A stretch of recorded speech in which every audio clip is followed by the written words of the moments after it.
ఏమిటి మంత్రి గారు, అసలే చంద్రమణిని రక్షించే ఒక పెద్ద బాధ్యత నా మెడ మీద కత్తిలా కూర్చుని ఉంది. దానికి తోడి మహానుభావుడు ఇలాంటి అలవాటుతో. మనం మాత్రం ఇప్పుడు ఏం చేయగలం రామకృష్ణ పండితులు గారు? అతిథుల పేర్లు జాబితా స్వయంగా మహారాజుల వారే నిర్ణయించారు, మనం ఏమి చేయలేము. స్వాగతం స్వాగతం యోగేంద్రరావు గారు, స్వాగతం. తమరిని విజయనగర సామ్రాజ్యానికి స్వాగతిస్తున్నాం. దోచేస్తాను, అన్నీ దోచేస్తాను. అయ్యో, నా అభిప్రాయము సంగీతంలోని అన్ని స్వరాలు దోచేస్తాను అని. తాళం, శృతి, రాగం అన్నీ దోచేస్తాను సరస్వతీదేవి చరణాల నుంచి. అయ్యా, మహావిద్వాంసులు, కులగురువైన ఆచార్యులు, తాతాచార్యులు మాకు స్వాగతం పలకడానికి స్వయంగా విచ్చేశారు. ఆశీర్వదించండి. సుఖీ భవ, ఆయుష్మాన్ భవ, విజయీ భవ. పైకిలే, దయచేయండి. వీరిని గదికి తీసుకువెళ్ళండి. వెళ్ళండి. చాలా మర్యాద చేయాలి. వీరు మా ప్రియమైన అతిథి. చూసారా? అయ్యో, ఏమైంది గురువుగారు? నా పాదుక. ఏమైంది మీ పాదుకకి? ఒక్కటే ఉంది. రెండోది ఏమైంది? లేదు. ఇందాక మేము రెండూ వేసుకున్నామే. అతడు నా కాళ్ళకి దండం పెట్టినప్పుడు కాళ్ళని తాకాడో లేదో పాదుక మాయమైపోయింది. దొంగిలించాడు ఆ దుష్టుడు. ఇది అతగాడి పనే. ఎవరి పని గురుగారు? అదే ఆ గాయకుడు యోగేంద్రరావు పని. ఈ దురలవాటు ఉంది అతడికే కదా. శాంతించండి ఆచార్య, మహామంత్రి గారు చెప్పారు కదా. క్షమించండి, అతను వృత్తిరీత్యా దొంగ కాదు. మీ పాదుక మీకు దొరుకుతుంది.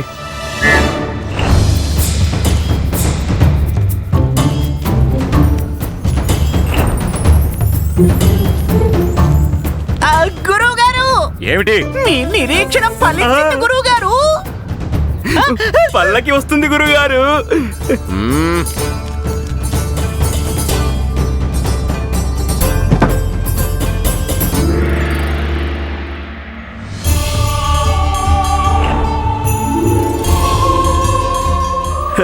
గురుగారు, త్వరగా చూడండి.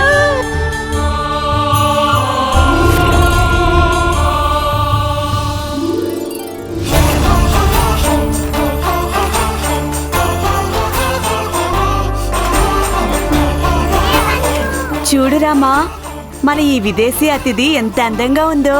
నోరు ముయిబందు, అందానికి పడిపోవడానికి ఇక్కడ చాలా మంది ఉన్నారు. మహాగాయని క్లారాకి మహారాజు కృష్ణదేవరాయల వారి రాజ్యానికి స్వాగతం.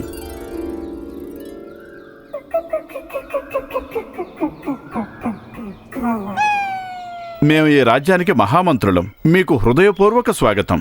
Thank you. ఈ హ్యాండ్సమ్ ఎవరు? ఇంత charming, attractive and good looking. నాకు నిజంగా తెలీదు మీ కంట్రీలో ఇంత గ్లాసీ, క్యూట్ లుకింగ్ వాళ్ళు కూడా ఉంటారని. ఈయన పేరేమిటి? మమ్మల్ని ప్రశంసించినందుకు ధన్యవాదాలు. ఇది నిజంగా మీ గొప్పతనమే. అందరూ నన్ను అభిమానంగా తాతాచార్యులు అని పిలుస్తుంటారు, కానీ మీరు మమ్మల్ని తత్తు అని పిలవచ్చు.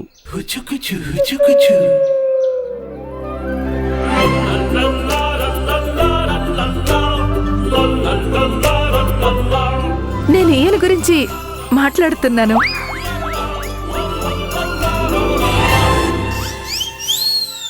Hi, my name is Clara. మరి మీరు?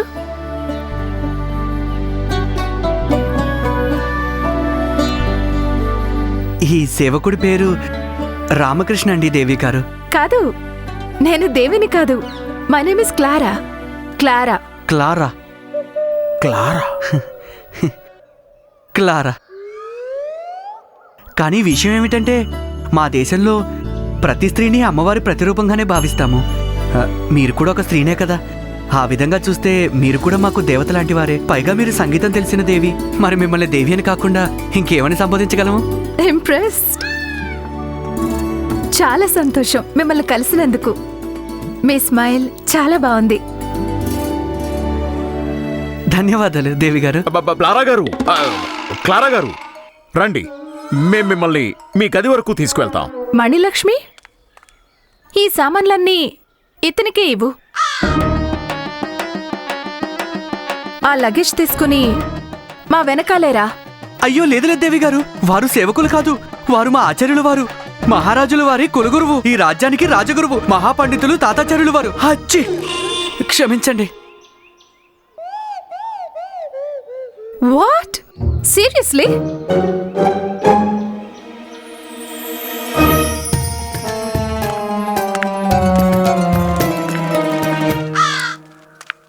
ఇతగాడి ఈ ప్రవర్తన వల్లే మన దృష్టిలోనూ ఇతనికి కొంచెం కూడా గౌరవం లేకుండా పోయింది. తనతో పాటు మన పరువు కూడా తీసి పారేస్తున్నాడు. అయ్యో, కొంచెం కూడా సిగ్గు లేని మనిషి. సిగ్గు లజ్జ ఏమీ లేవు.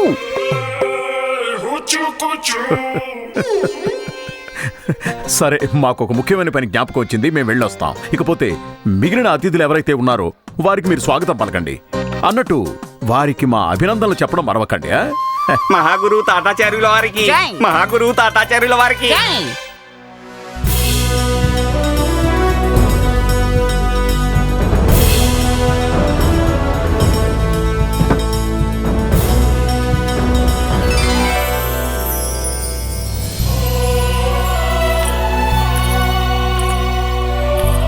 శాస్త్రీయ సంగీతానికే గౌరవం, సాటిలేని స్వరాల నిధి.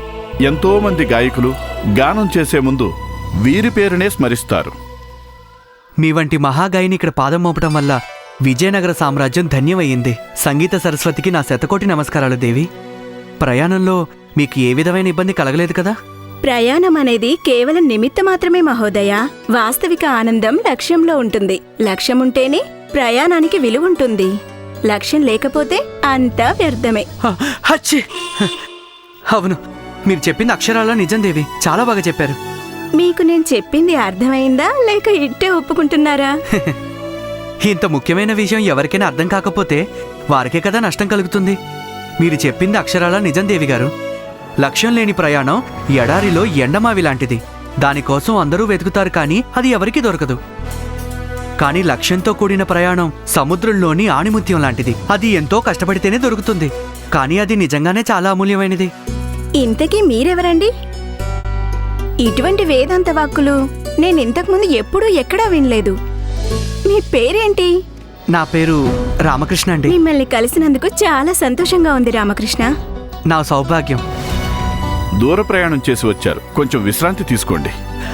అచ్చి!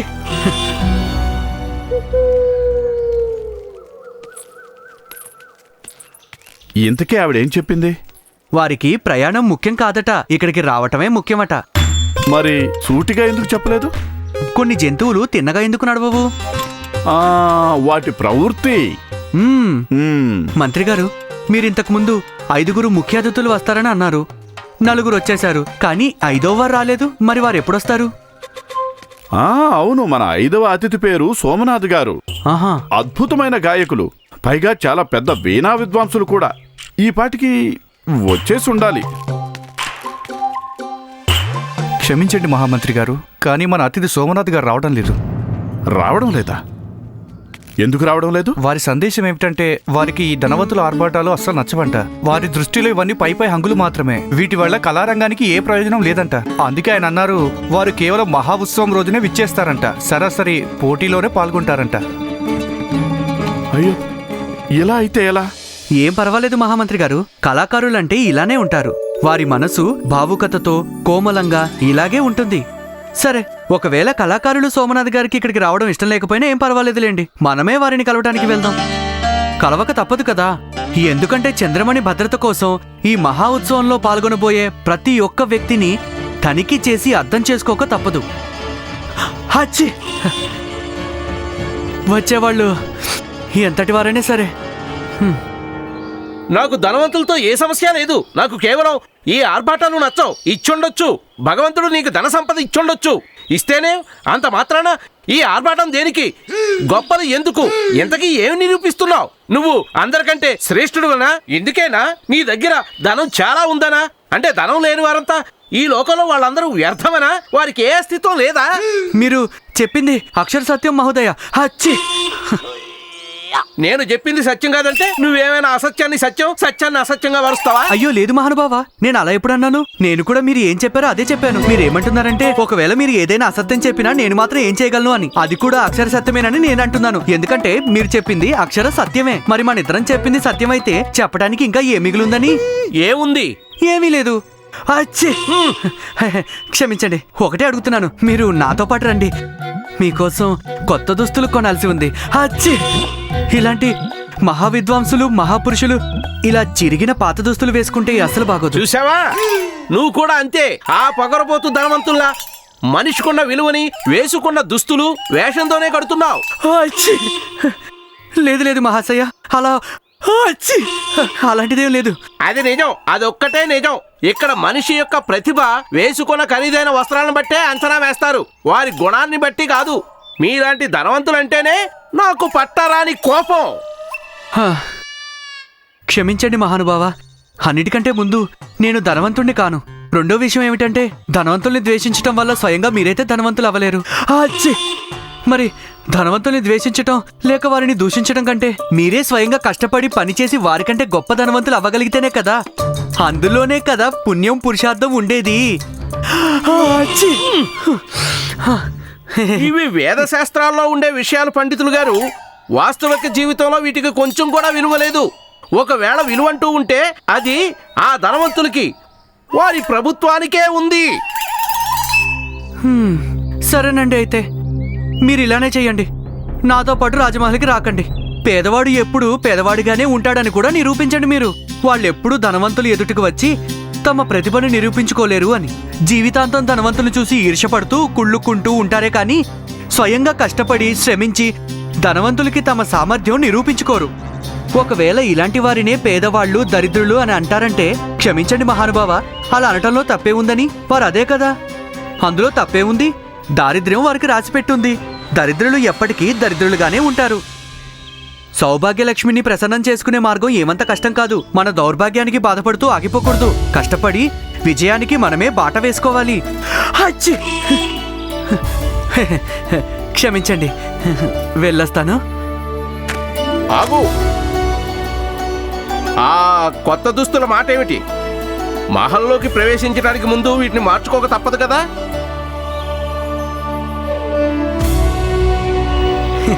అవునండి. అచ్చి!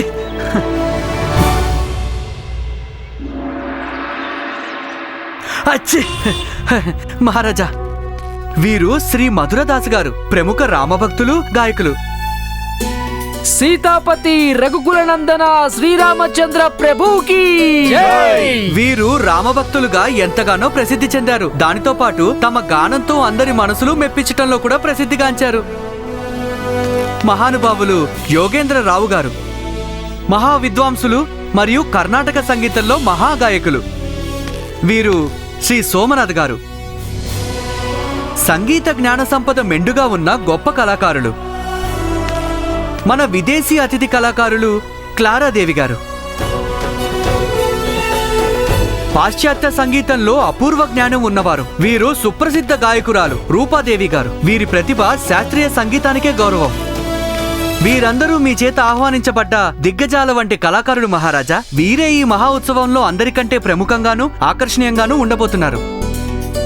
ఈ రోజు స్వయంగా మహారాజుల వారిని గౌరవప్రదంగా కలవటానికి ఇక్కడికి విచ్చేశారు. అద్భుతం, సంతోషం. విజయనగర రాజ్య సామ్రాట్ అయిన కృష్ణదేవరాయలు మీ అందరికీ మా సభకి హృదయపూర్వక స్వాగతం పలుకుతున్నాం.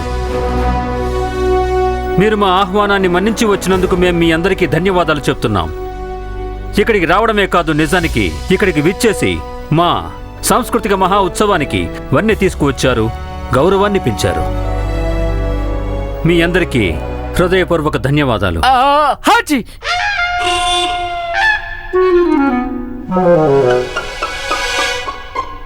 నిజం చెప్పాలంటే మీ వంటి గొప్ప సంగీతకారులందరినీ ఈ సభలో చూస్తుంటే మేము ఈ మహా ఉత్సవం వరకు వేచి ఉండలేకపోతున్నాం. చూడండి, మేమైతే మీ మధుర స్వరాన్ని, మీ అమూల్యమైన స్వర సంపదని వీలైనంత త్వరగా వినాలనుకుంటున్నాం. అందుకే మేము మీ అందరినీ అభ్యర్థిస్తున్నాం. విచ్చేసిన అతిథులు అందరికీ ఏ అభ్యంతరం లేకపోతే మేము ఈ క్షణమే మీ మధుర స్వరంతో ఏదో కొంచెం వినాలనుకుంటున్నాం.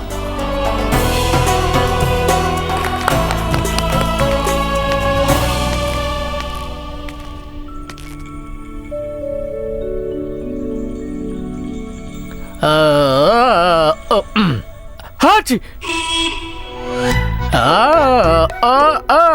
హాజీ హాజీ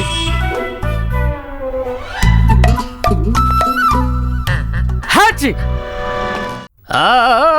హాజీ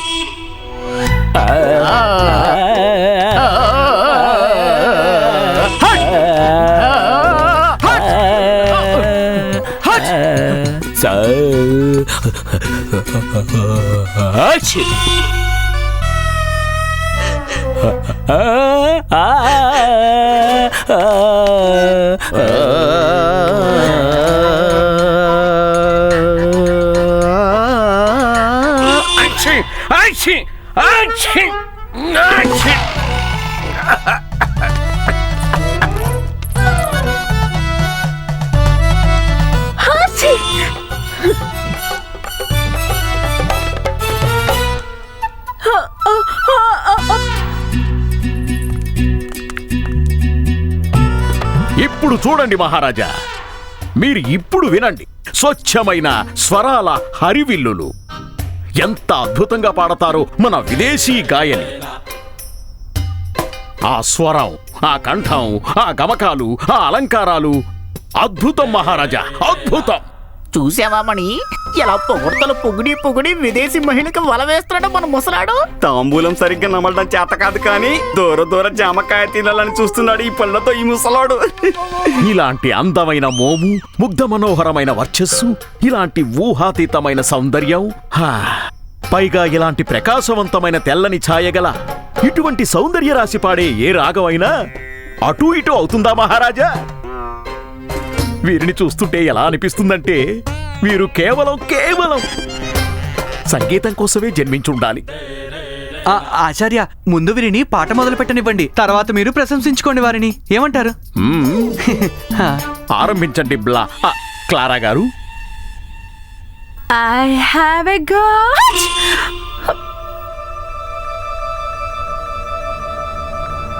Sorry.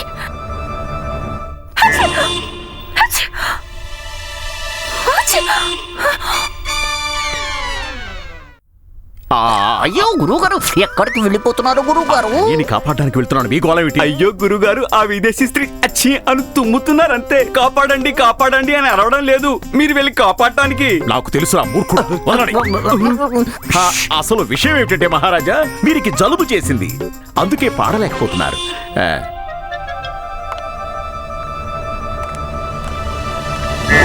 వీరిదే ఉంది మహారాజా, చూశాం కదా.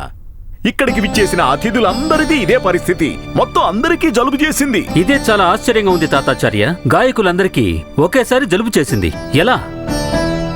పండిత రామకృష్ణ, మీరు ఈ విషయం గురించి ఏమైనా?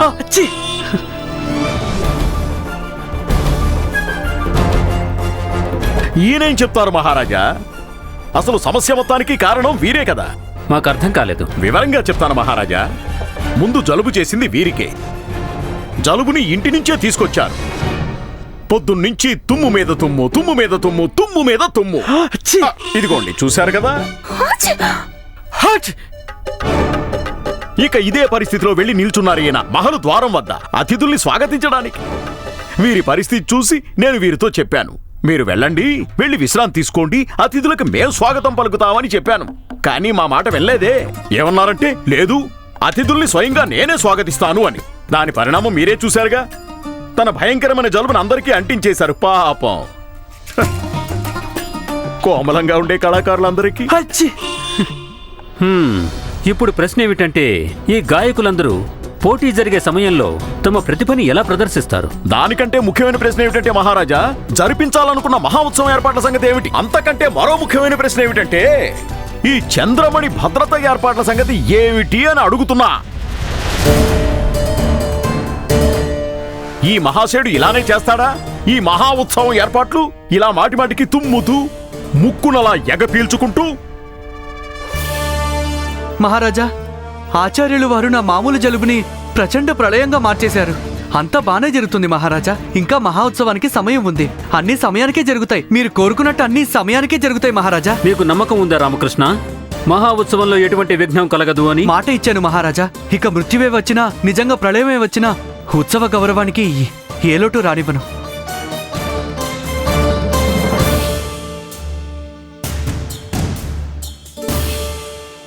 మాకు మీ మీద పూర్తి నమ్మకం ఉంది. కానీ గుర్తుపెట్టుకోండి, ఈ మహా ఉత్సవం కేవలం మాకే కాదు, మొత్తం విజయనగర సామ్రాజ్యానికే ఆత్మగౌరవం వంటిది. కాబట్టి ఇది కేవలం మాకు మాత్రమే కాదు, మన రాజ్య గౌరవానికి సంబంధించిన విషయం. దీనికి గనక ఏ విఘ్నం కలిగినా లేక అడ్డంకి వచ్చినా మేము అస్సలు సహించం.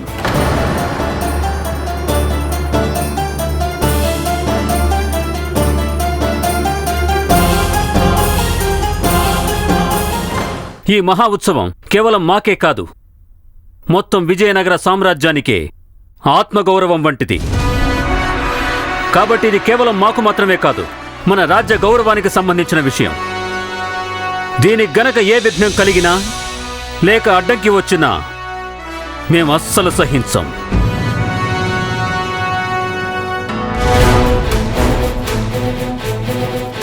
ఇక వెళ్ళండి.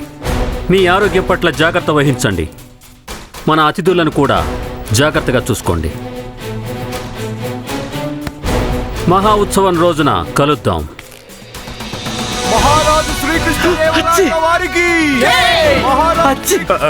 క్షమించండి మహారాజా, దయచేసి ఇటువైపు నుంచి వెళ్ళండి. వారికి జలుబు చేసింది. మహారాజు శ్రీకృష్ణదేవరాయల వారికి మహారాజు శ్రీకృష్ణదేవరాయల వారికి మహారాజు శ్రీకృష్ణదేవరాయల వారికి మహారాజు శ్రీకృష్ణదేవరాయల వారికి మహారాజు శ్రీకృష్ణదేవరాయల వారికి మహారాజు శ్రీకృష్ణదేవరాయల వారికి. రాజులందరూ ఇలానే ఉంటారా రామా? ఎలా? ఇలానే కఠినంగా, గంభీరంగా, క్రమశిక్షణ కలిగి. చూడలేదా నిన్నెలా ఆదేశించి వెళ్ళిపోయారు? వారు మహారాజు, కఠినంగా ఉండి తిరుగుతారు కదా. అయినా సరిగ్గా చూస్తే ఒక మహారాజుకే ఎక్కువ బాధ్యతలు ఉంటాయి, తమ ప్రజల పట్ల, తమ రాజ్యం పట్ల. అర్థమైంది బాబు, అర్థమైంది. ఇక నువ్వు కూడా అర్థం చేసుకో. కొంచెం అయినా బుద్ధుంటే ఇంటికి వెళ్ళగానే అన్నిటికంటే ముందు కషాయం తాగురామా. ఉత్సవం రోజుకి నీకు నయం కాకపోతే ఏం జరుగుతుందో ఈ పాటికి నీకు అర్థమయ్యే ఉంటుంది. అర్థమైంది. ఇప్పుడు ఈ మామూలు జలుబు కోసం నేను నా ప్రాణాలు పోగొట్టుకుంటానా ఏమిటి?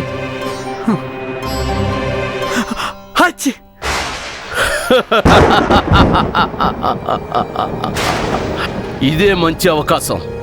చంద్రమణిని దక్కించుకొని ప్రపంచంలోనే అందరికంటే గొప్ప ధనవంతుడినైపోవటానికి. పైగా అన్నిటికంటే అద్భుతమైన విషయం ఏంటంటే ఎవ్వరూ ఎప్పటికీ తెలుసుకోలేరు ఈ పని చేసింది నువ్వు అని. నిన్ను ఎవరు అనుమానిస్తారు? ఎవ్వరూ అనుమానించరు. రామకృష్ణ కూడా అనుమానించడు. అంత చాతుర్యం గల పండితుడు. ఆలోచించి ఆలోచించి పిచ్చివాడైపోతాడు. చివరికి చంద్రమణి ఎవరు అపహరించారో తెలియక.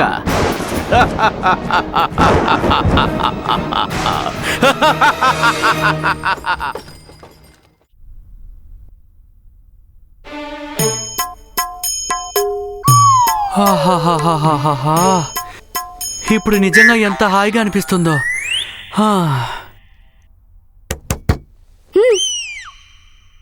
అందరికి జలుబంటించి వీడికి చాలా హాయిగా అనిపిస్తుందట.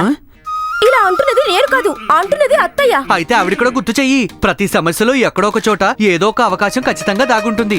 మనం సమస్య గురించి ఆలోచిస్తూ కూర్చుంటే అప్పుడు అవకాశం మన చేయి జారిపోతుంది. మామూలుగా నువ్వు చెప్పే ప్రతి విషయం నాతో అర్థమైపోతుంది, కానీ ఇప్పుడు అవ్వట్లేదు. అందుకే ముందే ఎదుగుతున్నాను. అయినా నువ్వు చెప్పిన దానికి అర్థమేంటి? చూడు గుండప్ప, ఒకటైతే నిశ్చయమే, ఎవరో ఒకరు ఈ మహోత్సవ కార్యక్రమాన్ని అవకాశంగా తీసుకుని చంద్రమణిని అపహరించడానికి ఖచ్చితంగా ప్రయత్నిస్తారు. ఎందుకో తెలియదు, కానీ నాకేమనిపిస్తుందంటే ఈ ప్రయత్నం ఎవరో బయట వాళ్ల వైపు నుంచే జరుగుతుందనిపిస్తోంది. మరి ఈ మహా ఉత్సవంలో బయట వాళ్ళు ఎవరు? ఎవరు? ఆ 5 అతిథులు, గాయకులు. ఇప్పుడు యుక్తి తర్కాన్ని బట్టి ఇలాగే జరిగే అవకాశం ఉందనిపిస్తోంది. ఒకవేళ చంద్రమణిని అపహరించడానికి ప్రయత్నం జరిగితే అది ఖచ్చితంగా ఆ 5 గాయకుల్లో ఎవరో ఒకరి వైపు నుంచే జరుగుతుంది. కానీ ఇది కేవలం అనుమానం అంతే. మీరు అనుకునేది తప్పవచ్చు కదా? తప్పకుండా తప్పవచ్చు. నిజానికి నేను కోరుకునేది కూడా నా అనుమానం తప్పవ్వాలనే. ఎందుకంటే ఏ కళాకారుడైనా దొంగని తెలిస్తే నిజం చెప్తున్నాను, అందరికంటే ఎక్కువగా నేనే బాధపడతాను. కళాకారులకి తగిన గౌరవం లభించాలి, శిక్ష కాదు. కానీ నేను ఎటువంటి అనుమానాన్ని తేలిగ్గా తీసుకోలేను. చంద్రమణికి ఆపద ఉన్న ప్రతి అనుమానాన్ని, ప్రతి సందేహాన్ని దర్యాప్తు చేయటమే నా ముఖ్య కర్తవ్యం. నేనది నిర్వర్తించి తీరుతాను. ఎలా? నాకు వచ్చిన జలుబు సమస్యని ఆసరాగా తీసుకుని కషాయం ఇచ్చే వంకతో నేను మహల్లోకి వెళ్లి అక్కడ 5 గాయకుల్ని కలుస్తాను. వారితో మాట్లాడి విషయం తెలుసుకోవడానికి ప్రయత్నిస్తాను. వాళ్ళు అక్కడికి చంద్రమణి కోసం ఏమైనా వచ్చారేమో అని.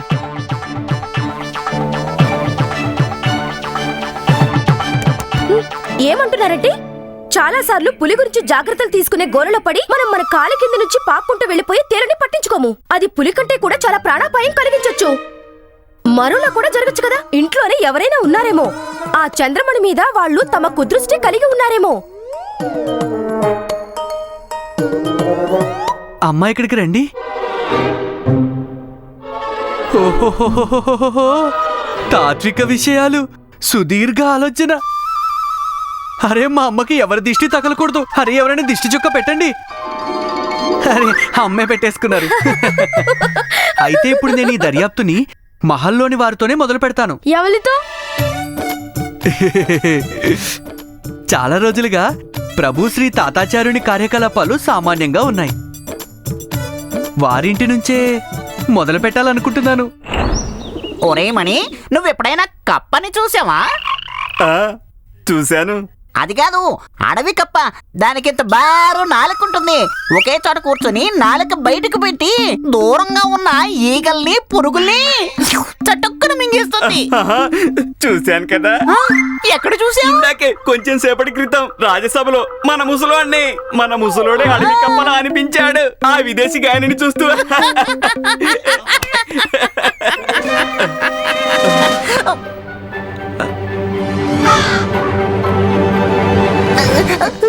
ఒరే మణి, మన పని అయిపోయినట్టే. ముసలాడంతా వినేశాడు. ఇప్పుడు ఇక దెబ్బలు తినడానికి సిద్ధంగా ఉండు. ఇక ఈ ముసలోడు మన ఇద్దరిని విడిచిపెట్టాడు.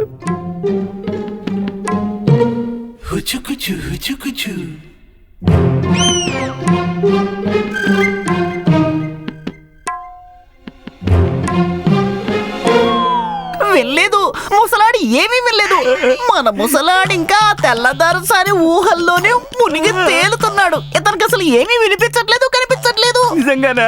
కావాలంటే నువ్వే చూడు. నిజంగానా? ఉండు, నేను ఇప్పుడే చూస్తాను. చూస్తుడా దుర్మార్గుడా, సిగ్గులేని సుడ్డా. గురువుగారు, గురువుగారు, మన లోకంలోకి వచ్చేయండి గురువుగారు. గురువుగారు,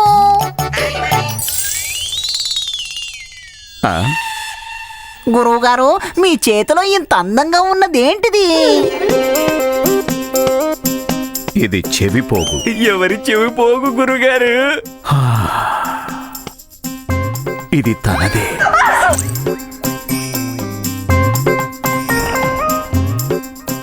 ఓ, అయితే ఈ పోగు మంచి వయసులో ఉన్న ఆ తెల్లదొరసానిదా? దీనికి అర్థం ఏంటో మీకు తెలుసా? ఏమిటి గురువుగారు? దీని అర్థం ఏమిటంటే నా భాగ్యం నాకు ఆ విదేశీ తెల్లదొరసాని మళ్ళీ కలవగలిగే అవకాశం ఇచ్చింది అని. అంటే దీని అర్థం ఈ చెవి పోగు వంకతో తిరిగి ఆ విదేశీ గాయని మళ్ళీ కలుస్తారన్నమాట.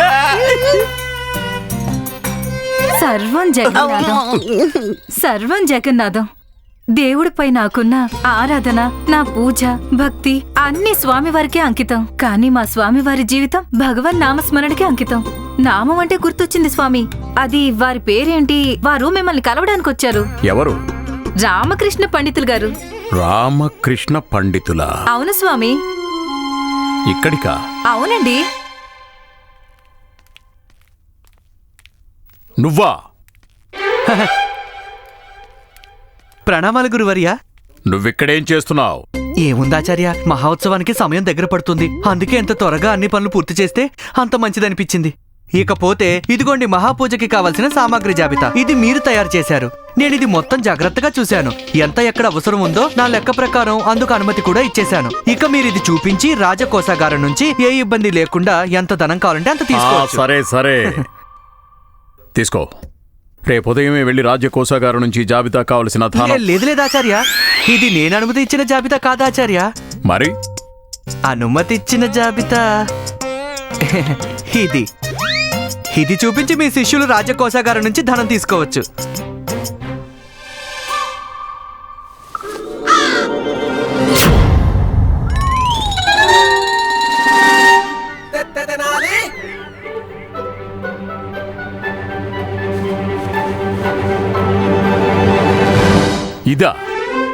ఇదేనా ఆ జాబితా? నేను మీరు తయారు చేసిన జాబితా చూసినప్పుడు నాకు ఒక విషయం తెలిసింది. బహుశా మీరు పొరపాటున సామాగ్రి పేర్లు చాలా సార్లు రాసినట్టున్నారు. అదీ కాక చాలా సామాగ్రి సంఖ్య కూడా చాలా ఎక్కువగా వేశారు. క్షమించండి ఆచార్య. కానీ కొన్ని సామాగ్రి కావాల్సిన అవసరం కూడా లేదు, ఎందుకంటే అవి ముందు నుంచే మహల్లో ఉన్నాయి కాబట్టి. అందుకే నేను జాబితాలో నుంచి సామాగ్రిని తీసేశాను. తీసేశారా లేక శూన్యం చేసేశారా?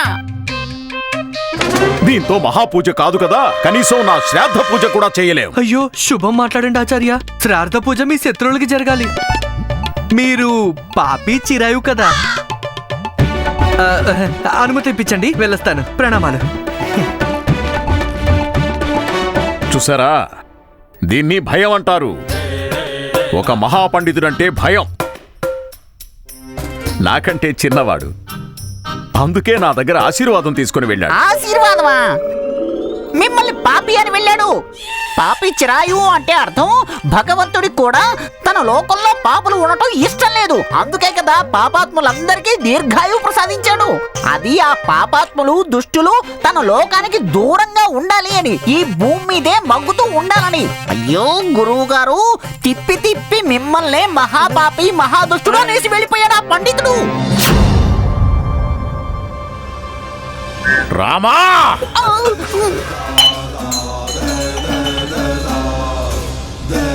చాలా అతి చేస్తున్నాడు. ఇప్పుడు నేను ఎలాంటి ఆట ఆడతానంటే, ఈ రామకృష్ణ పంతులు తప్పించుకోవడం అసాధ్యమైపోతుంది. నేను చెప్పింది గుర్తుంది కదా గుండప్ప, ఏం చేయాలో? గుల్తుంది అంతా గుల్తుంది. నువ్వు ఆ గాయలు తుల్తి చాచాయం తాగిస్తావు. వాళ్ళని గమనిస్తాను, దర్యాప్తు చేస్తాను. వాళ్ళు మనని అపహరించకుండా. సరే, కొంచెం మారు. నేను చెప్పేది కొంచెం జాగ్రత్తగా వినటం నేర్చుకో. కషాయం నేను కాదు, నువ్వు వాళ్ళకి తాగించాలి. అప్పుడు వాళ్ళతో మాట్లాడి నేను తెలుసుకోవడానికి ప్రయత్నిస్తాను వాళ్ళ మనసులో ఏముందో అని. అర్థమైందా? నేను చెప్పింది తుదా అదే తదా. నేను చెప్పింది తుదా అదే కదా. ఇంకా పద.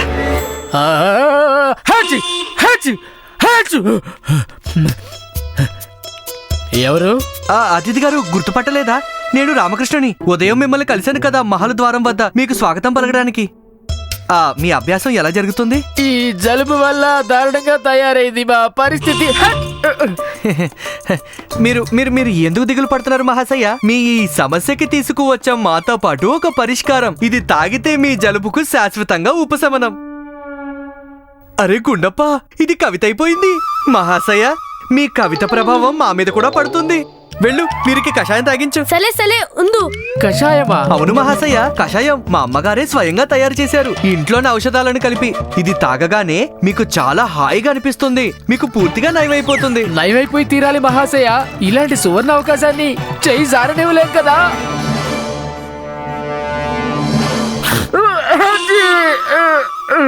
ఎలాంటి సువర్ణ అవకాశం మహాశయ? స్వయంగా మహారాజులు శ్రీకృష్ణదేవరాయల వారి రాజసభలో మా గాన ప్రతిభను చూపించగల సువర్ణ అవకాశం. ఈ అధికారి ఎక్కడున్నాడు? నేను ఇక్కడున్నాను ఆచార్య. మిమ్మల్ని కలవడానికి ఎదురు చూస్తున్నాను. నా ఆదాయానికి అన్ని దారులు ముసుగుపోతాయి. ఒకవేళ నాకు దారులు ముసుగుపోతే అప్పుడు మీకు పూర్తిగా ముసుగుపోతాయి. ఆ రామకృష్ణ పండితుడు తెలుసు, నాకు తెలుసు. నిన్న పంతులు ఇంట్లో కూర్చోబెట్టాడు. అవునాచార్య. ఈ మహా ఉత్సవంతో పాటు చంద్రమణి రక్షణ బాధ్యత కూడా దక్కింది కదా ఈ దుష్టుడికి. అందుకే మతి భ్రమించినట్టుంది. అధికారం వచ్చిన దగ్గర నుంచి ఈ దుష్టుడు మన వెనక పడ్డాడు.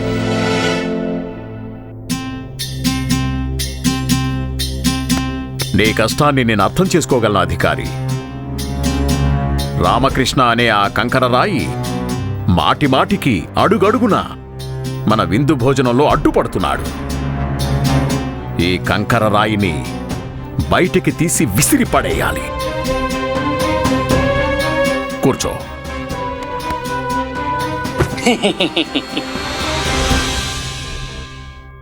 నేనన్నీ బాగా ఆలోచించాను. సరే, నువ్విక్కడే ఉండి నేను చెప్పేది చాలా జాగ్రత్తగా విను. ఒక విషయం చెప్పు. ఈ రోజు ఈ క్షణానికి మహారాజు గారు దేనికి ప్రాముఖ్యత ఇస్తున్నారు? శ్రీ మహాగణపతి ఆగమనం కోసం ఏర్పాటు చేసిన ఉత్సవ ఏర్పాట్లకి, ఇంకా చంద్రమణి భద్రత ఏర్పాట్ల గురించి. చంద్రమణి భద్రత బాధ్యత ఎవరి మీద ఉంది? రామకృష్ణ పండితుల మీద. ఒక్కసారి ఊహించు, ఒకవేళ చంద్రమణి అపహరణకి గురైందనుకో, అప్పుడు ఏం జరుగుతుంది? అప్పుడు అందుకు కారణం రామకృష్ణ పండితులనే నమ్ముతారు. నమ్మి ఏం చేస్తారు? అప్పుడు పెద్ద ప్రళయం వచ్చేస్తుంది ఆచార్య. మహారాజుల వారి త్రినేత్రం నుంచి ఆ దుష్ట పండితుణ్ణి ఎవ్వరూ కాపాడలేరు. మహారాజే స్వయంగా అతన్ని ఈ విజయనగరం నుంచి బయటికి విసిరిపారేస్తారు. అప్పుడు ఈ పండిత పురాణం శాశ్వతంగా సమాప్తమైపోతుంది. కానీ కానీ ఏంటి? ఇది అసలు ఎలా సాధ్యపడుతుంది? ఎందుకు సాధ్యపడదు? కానీ దానికోసం చంద్రమణి కూడా అపహరణకి గురి అవ్వాలి కదా. అపహరణ జరుగుతుంది కదా. ఎవరు చేస్తారు?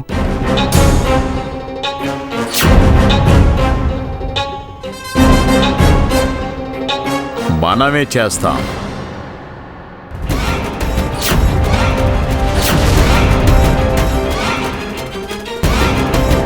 ఏంటి ఏంటి ఆచార్య మీరు చెప్పేది? మనం చంద్రమణిని అపహరించడమా? అయ్యో ఆచార్య, ఇలా ఆలోచించడం కూడా ఆత్మహత్య చేసుకోవడంతో సమానం. ఇది ఎలా సాధ్యం ఆచార్య? ఇది అసంభవం.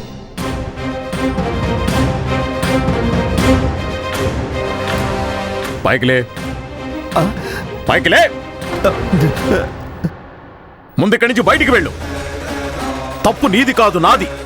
నేను నీలాంటి బలహీనుణ్ణి, పిరికివాణ్ణి, బుద్ధిహీనుణ్ణి ఇందుకు యోగ్యుడనుకున్నాను. నువ్వు ఇందుకే తగినవాడివి. భయంతో వణుకుతూ అలసి సొలసి అర్థిస్తూ చనిపోవడం నీ జాతకంలోనే ఉంది. ఇదే నీ దౌర్భాగ్యం, పిరికితనం.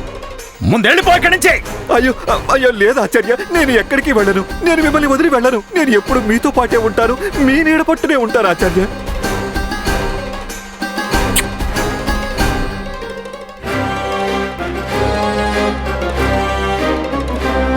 ఈ రోజు రాత్రి మనం రాజమహల్కి వెళ్లి తీరాలి. అక్కడికి వెళ్లి అన్నిటికంటే ముందు మనం అపహరణకి ప్రణాళిక సిద్ధం చేసుకోవాలి. ఆచార్య, చంద్రమణి ఏ గదిలో ఉందో అక్కడి నుంచి బయటపడడానికి ఎన్నో మార్గాలున్నాయి. అదే కదా నేను తెలుసుకోవాలనుకునేది. చంద్రమణిని అపహరించి అక్కడి నుంచి ఎలా బయటపడాలి అని.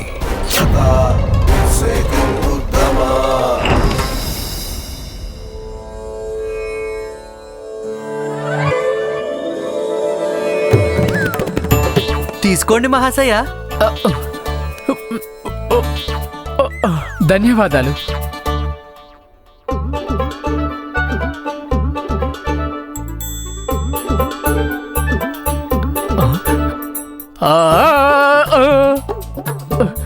ఈ కషాయం నిజంగా అద్భుతం. తాగగానే అనుభూతి కలిగింది ఉన్నట్టు హాయిగా. తగడ తగడ తగడ. గుండప్ప, ఏం ప్రయోజనం లేదు. వారికి ఏమీ కనిపించటం లేదు. రాత్రి సమయంలో వీరికి నేత్రాలు కనిపించవనుకుంటా. అలా ఎలా జరుగుతుంది? కొందరి విషయంలో అలా జరుగుతుంది. రాత్రి సమయంలో కళ్ళు కనిపించకుండా పోతాయి. నువ్వు చెప్పేది నిజమేనా? నువ్వు వెళ్ళి చూడు.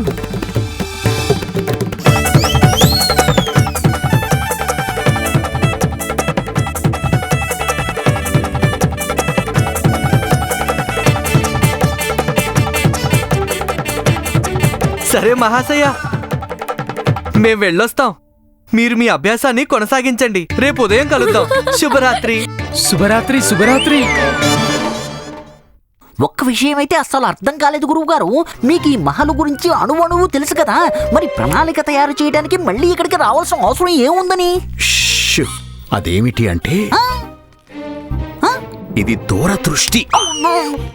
చూసావా, దృష్టి సరిగ్గా లేని ముసలాడు దూరదృష్టి గురించి మాట్లాడుతున్నాడు. అరే, మనకి ఉన్న దృష్టి పోయేలా ఉంది ఈ ముసలోడి గోలలో పడి. అర్థం కాలేదు గురుగారు. దూరదృష్టి అనడంలో మీ ఉద్దేశం ఏమిటో? మనం ఇక్కడికి మన దృష్టికోణంతో కాదు, రామకృష్ణ పండితుని దృష్టికోణంతో మహలును చూడ్డానికి వచ్చాం. అసలు మనం ఇక్కడికి ఎందుకు వచ్చామంటే అతగాడు చంద్రమణి భద్రత గురించి ఏం ఆలోచిస్తున్నాడో పరిశీలించడానికి, ఏం ప్రణాళిక సిద్ధం చేస్తున్నాడో తెలుసుకోవడానికి. అప్పుడే మనం మన అపహరణ ప్రణాళిక సిద్ధం చేసేటప్పుడు అతని ప్రణాళికలోని మెలికలు అర్థం చేసుకుని మన ప్రణాళిక సిద్ధం చేయొచ్చు. అలాగా? ఈ విషయం నాకైతే అర్థం కాలేదు గురుగారు. చెప్పాను కదా, దూరదృష్టి అని.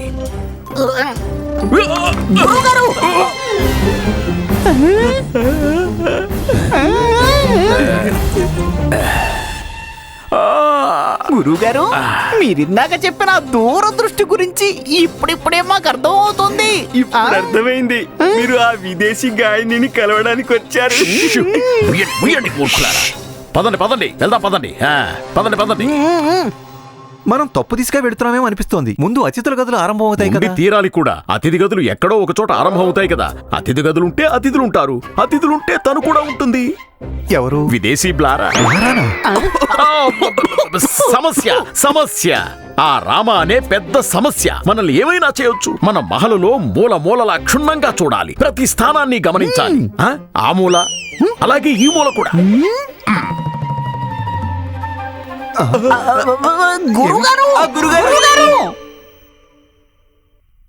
రండి రండి రండి, పదండి పదండి పదండి, త్వరగా పదండి త్వరగా.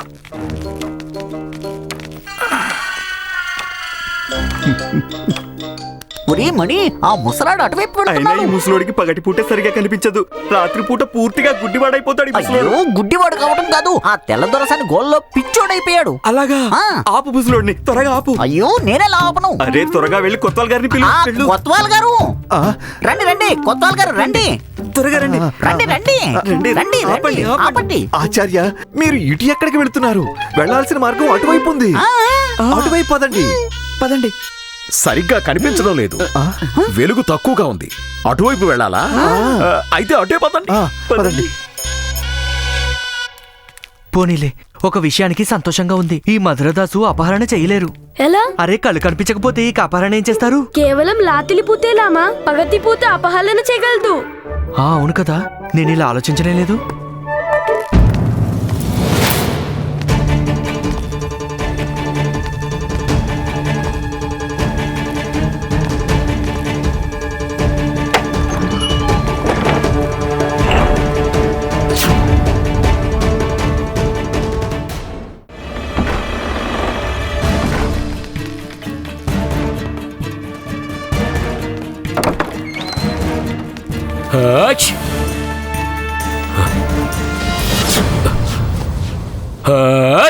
అయ్యో, దోచేస్తాను.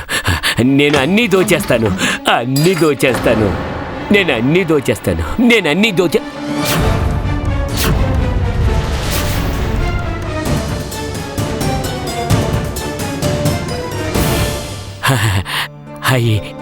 అయ్యా అయ్యా రామకృష్ణ పండితులు గారు, మీరు ఈవేళప్పుడు ఇక్కడ ఎందుకు?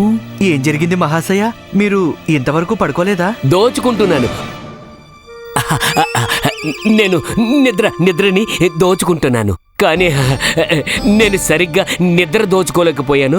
అందుకే నేను నిద్రపోలేకపోయాను. నిద్రైనా ఎలా పడుతుందిలేండి మీకు. అసలే మీకు బాగా జలుబు చేసింది కదా, కానీ ఇప్పుడు మీకు పూర్తిగా నయమైపోతుంది. గుండప్ప, అతిథుల వారికి కషాయం ఇవ్వు. రండి, దయచేయండి.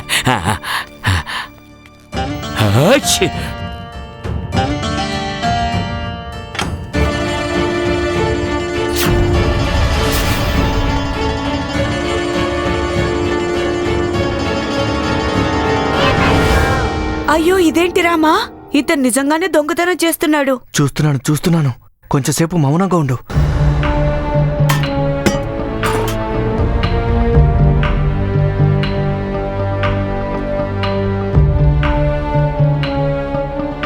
ఇవన్నీ ఏమిటి మహాశయ? అన్నీ దోచుకుంటా.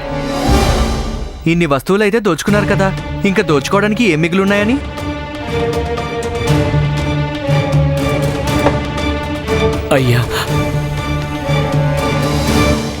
అయ్యా పండితులు గారు, నన్ను క్షమించండి. నేను దొంగను కాదండి, నిజం చెప్తున్నాను. ఈ దొంగతనం చేయడం నాకున్న ఒక వ్యాధి, ఎప్పటి నుంచో ఉన్న వ్యాధి. నేను ఎక్కడికి వెళ్ళినా చిన్న చితక వస్తువుల మీదకి నా చెయ్యి దానంతటి అదే వెళ్ళిపోతుంది. నేను దీనికి చాలా చోట్ల చికిత్స చేయించాను, కానీ ఏం ప్రయోజనం లేదండి. నేను ఇక్కడ ఏవైతే చిన్న చిన్న వస్తువులు దొంగతనం చేశానో అవి ఈ మహలు జ్ఞాపకాలను నాతో ఉంచుకోవడానికి చేశానంతే. నేను ఇంతకు ముందు కూడా చాలా అవమానపడ్డాను. ఈ రోజు కూడా మీ ముందు సిగ్గుపడుతున్నాను. నేను ఒకటే ఆశిస్తున్నాను, మీరు నా ఈ అనారోగ్య పరిస్థితిని చూసి మీరు నన్ను క్షమిస్తారని. అర్థం చేసుకోగలను మహాశయ. అందుకే నేను మిమ్మల్ని వినమ్రంగా వేడుకుంటున్నాను. మహా ఉత్సవం వరకు మీ మనసు మీద కాస్త నియంత్రణ ఉంచండి. అయినా ఇది ఆ భగవంతుడు శ్రీ గణపతి దేవుని పవిత్ర ఆగమన మహోత్సవం. మీరు అనుక్షణం ఆయన్ని స్మరిస్తూ ఉంటే అంతా మంచే జరుగుతుంది. ఒకవేళ దోచుకోవాలనుకుంటే మీ మధుర సంగీతంతో శ్రోతల హృదయాలను దోచుకోండి. ఈ చిన్న చిన్న వస్తువుల్లో ఏముంది చెప్పండి? మీ నిజమైన సంపద అయితే అదే కదా. చాలా చాలా చాలా ధన్యవాదాలండి, ధన్యవాదాలు. ఆచి! మేము వెళ్ళొస్తామండి. మీరు మీ ఆరోగ్యం జాగ్రత్తగా చూసుకోండి. శుభరాత్రి.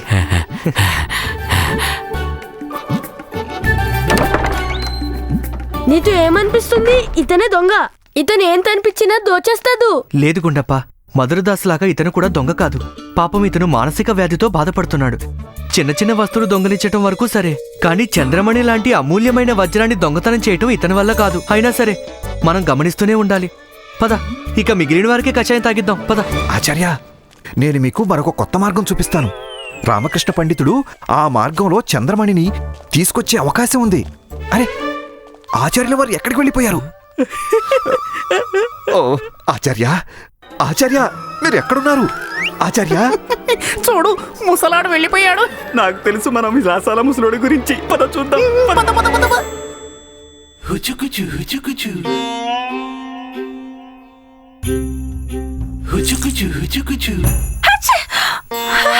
ఆహా, ఎంత అందంగా తుమ్ముతున్నారో. ఓ మై గాడ్, ఇది మీకెక్కడ దొరికింది? నేను ఎప్పటి నుంచో వెతుకుతున్నాను దీన్ని. అలా దొరికిందంతే. ఇటువంటి అందమైన వస్తువు దాచాలన్నా దాగుతుందా?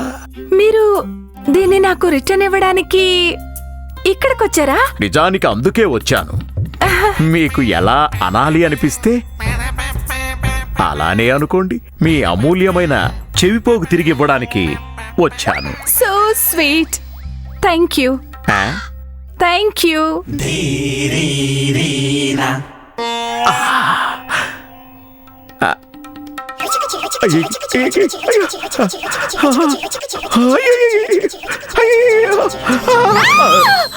ఏమైంది? కాక్రోచ్, కాక్రోచ్ అక్కడ.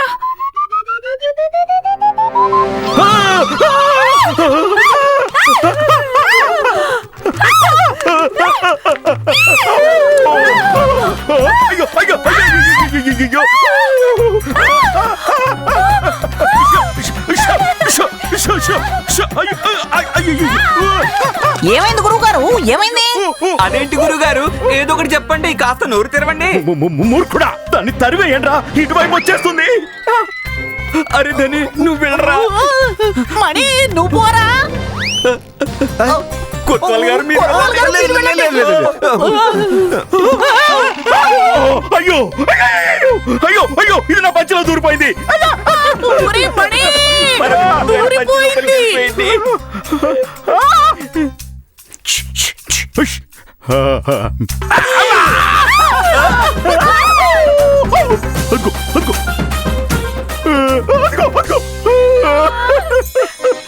త్వరగా వచ్చేసింది. ఇంకాసేపు ఉంటే చాలా సరదాగా ఉండేది కదా.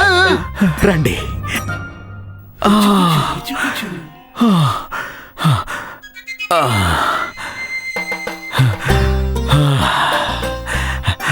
పారిపోయింది. అవునవును, పారిపోయింది. భయపడింది. అవునవును, భయపడింది.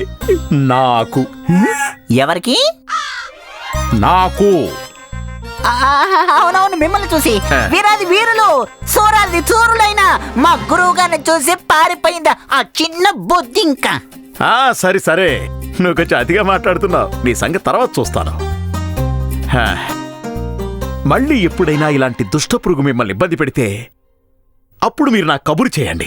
మిమ్మల్ని రక్షించడానికి నేనే వస్తాను.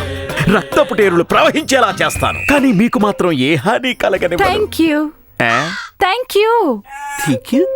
అలాగేనండి, ఇది నా అదృష్టం. మీరు నా కోసం మరొక పనిని చేయగలరా? మీరు ఆదేశించండి.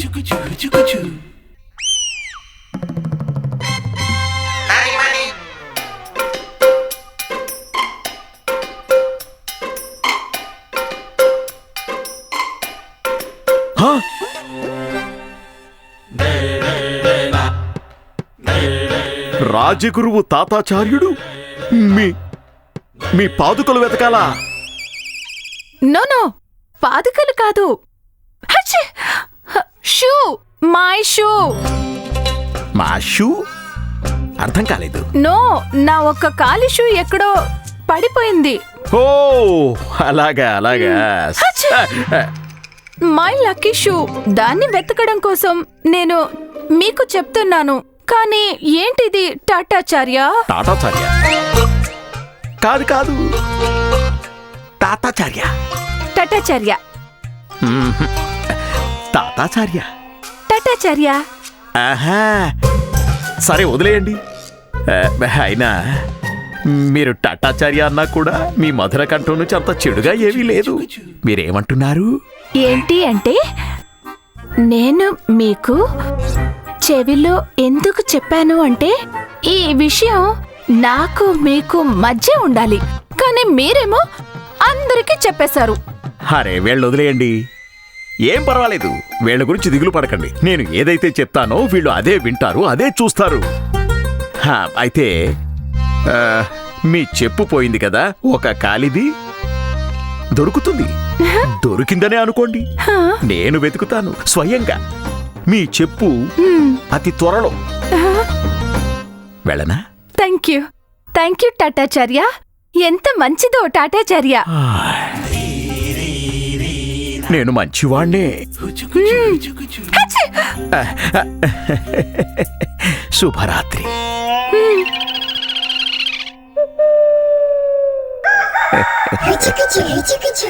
అయ్యో ఆచార్య, పదండి, మనకి ఆలస్యం అవుతోంది.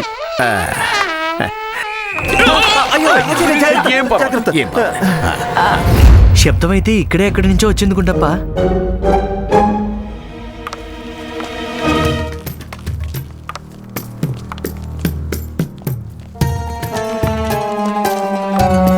లామా, ఈ ఆచార్య ఈ సమయంలో ఇద్దరు ఏం చేస్తున్నారు? నేను అదే ఆలోచిస్తున్నాను గుండప్ప. ఈ సమయంలో వీరు ఇక్కడేం చేస్తున్నారు? అది కూడా వారి పూర్తి భ్రష్టు సమూహంతో పాటు. పద చూద్దాం. హే హ్యాండ్సమ్, నువ్వేంటి ఇక్కడ? నన్ను కలవడానికే వచ్చుంటావు కదూ? అవునండి, అవును. మిమ్మల్ని కలవడానికే వస్తున్నాము. అయితే మీరు బయట ఎందుకు నిలబడ్డారు? లోపలికి రండి. పదండి.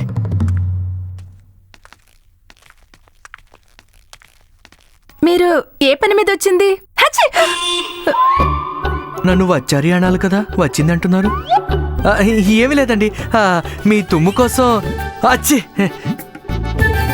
కషాయం తీసుకువచ్చాను గుండప్ప. ఇంకొకటి కూడా అడగడానికి వచ్చాను. మీకు వేరే ఏమీ అవసరం అయితే లేదు కదా? మా అతిథి సత్కారంలో ఏ అసౌకర్యం, ఏ ఫిర్యాదు అయితే లేదు కదా? ఒకటి రెండు చిన్న చిన్నవి. ఎటువంటివి? ఎలా అంటే చాలా ఎక్కువగా ఉంది. కారం. భోజనం కారంగానా? ఇంకా ఈ గదిలో కర్టన్స్ నా నైట్ డ్రెస్ తో కలర్ మ్యాచ్ అవ్వడం లేదు. అలాగే బెడ్షీట్స్ బోరింగ్ గా ఉన్నాయి. ఇంకా రూమ్ శుభ్రంగా లేదు. అంతే, ఇవే. ఒకటి రెండు ఏవో చిన్న చితక ప్రాబ్లమ్స్. చిన్న చితక పర్వాలేదండి, నేను ఒక పని చేస్తాను. మీ గదిని నేను మార్చేస్తాను. Not bad. Do one thing. ఈ డోరు ఈస్ట్ సైడ్ ఉండాలి. ఇంకా ఈ డోర్ వెస్ట్ సైడ్ లో ఉండాలి. ఉండి తీరాలి. అర్థమైంది కదా?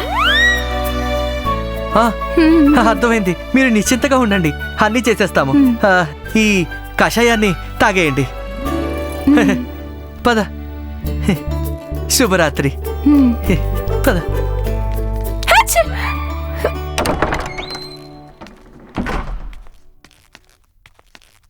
బాగుంది రామ్మా, తను ఏకంగా నీకే పని చెప్పేసింది. అతిథి కదా, గౌరవ మర్యాదలు చేయటం మన బాధ్యత. ఏమనిపిస్తుంది రామ్మా, తను దొంగ అయి ఉంటుందా? లేదు బంధు, ఏ కోణం నుంచి కాదు. తనకు తన పనులే సాధ్యం కాదు. ఇంకా ఆవిడ అపహరణ లాంటి ఇబ్బందులు ఎక్కడ కొని తెచ్చుకుంటుంది? ఇది ఆవిడ వల్ల ఏ పని కాదు. నాకు కూడా ఇలానే అనిపిస్తుంది.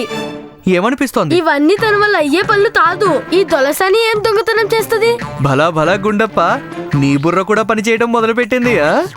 ఆ ఆచార్య ఇంత లాతిది పూత ఇత్తదేం చేస్తున్నాను? నేను అదే ఆలోచిస్తున్నాను. ఖచ్చితంగా తెలుసుకుని తీరాలి. కానీ దానికంటే ముందు మిగిలిన మన ఇద్దరు అతిథుల్ని కలిసి రావాలి. వారి సంగతి అప్పుడు చూద్దాం. పద. ముందు శ్రీ సోమనాథ్ గారిని కలిసి వద్దాం. పద. అయితే మీకు ఎలాంటి అనుభూతి కలుగుతుంది మహాశయ? అసౌకర్యం లాంటి అనుభూతి కలుగుతుంది మహాశయ. నా 2 ముద్దల అన్నం యొక్క అధిక సుఖం ఎక్కడ? ఈ పంచభక్ష పరమాణాల ఆడంబరం ఎక్కడ? అచ్! భూమాత మమతతో నిండిన శయనం ఎక్కడ? ఈ ఖరీదైన పందిరి మంచాల ఇబ్బంది ఎక్కడ? కానీ ఏం పర్వాలేదు, కొన్ని రోజులే కదా, జరగనివ్వండి సంగీత సభని. హాచ్! అటు పిమ్మట ఈ ధనవంతులకి తెలుస్తుంది సంగీతం ఎవ్వరి సొత్తు కాదు అని. సరస్వతీమాత ఆశీర్వాదం వాళ్ళకే ప్రాప్తిస్తుంది. అందుకు ఎవరైతే యోగ్యులో. ఒకసారి నేను ఈ ప్రతిస్పర్ధలో గెలిస్తే అప్పుడు నేనిప్పిస్తాను నా పేద తమ్ముళ్ళకి వారి అధికారాన్ని. ఆహాహాహా, మీరు చాలా గొప్పగా ఆలోచిస్తున్నారు మహాశయ. ఈ విధంగానే ఈ మాట మీద నిలబడండి. ఈ పోటీలో గెలవటానికి మీ శక్తి మొత్తం చూపించండి మహాశయ. ఆ గణపతి దేవుడు ఆశీర్వాదం మీకు తప్పకుండా లభిస్తుంది మహాశయ. ధన్యవాదాలు. అనుమతి ఇప్పించండి, వెళ్ళొస్తాము.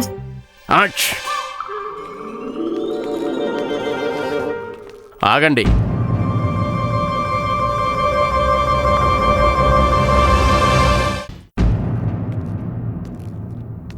ఇది అక్కడ పడిపోయింది, నాది కాదు. బహుశా బయట వాళ్ళది ఎవరిదైనా అయి ఉండొచ్చు. లామా, ఇది నీ వివాహం నాటి ఉంగరం. అవునండి, ఇది నా ఉంగరమే. ఇది నాదే. ధన్యవాదాలు మహాశయ, చాలా చాలా ధన్యవాదాలు. సరేనండి, రేపు ఉదయం కలుద్దాం.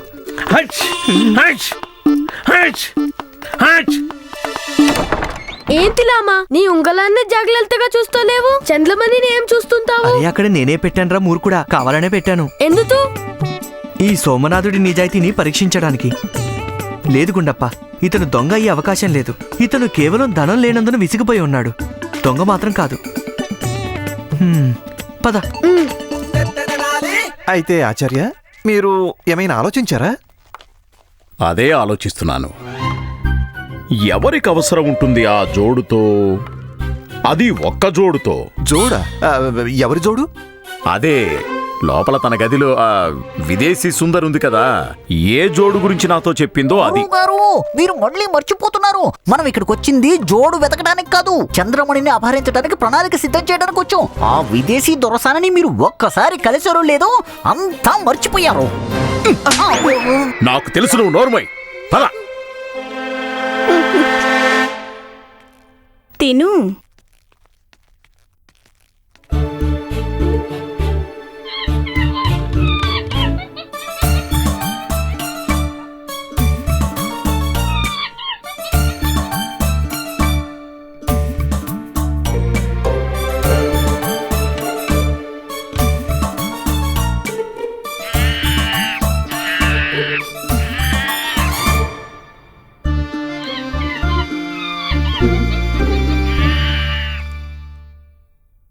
మీరా?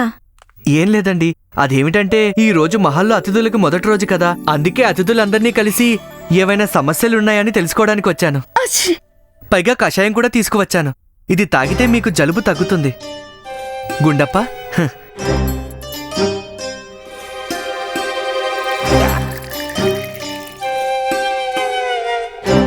తీసుకోండి దేవి గారు, కషాయం తాగండి.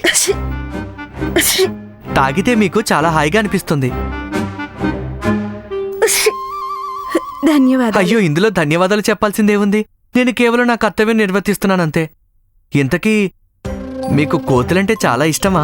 నాకు అన్ని జీవులు జంతువులు చాలా ఇష్టం. అయితే మీకు మనుషులంటే ఇష్టముండదా?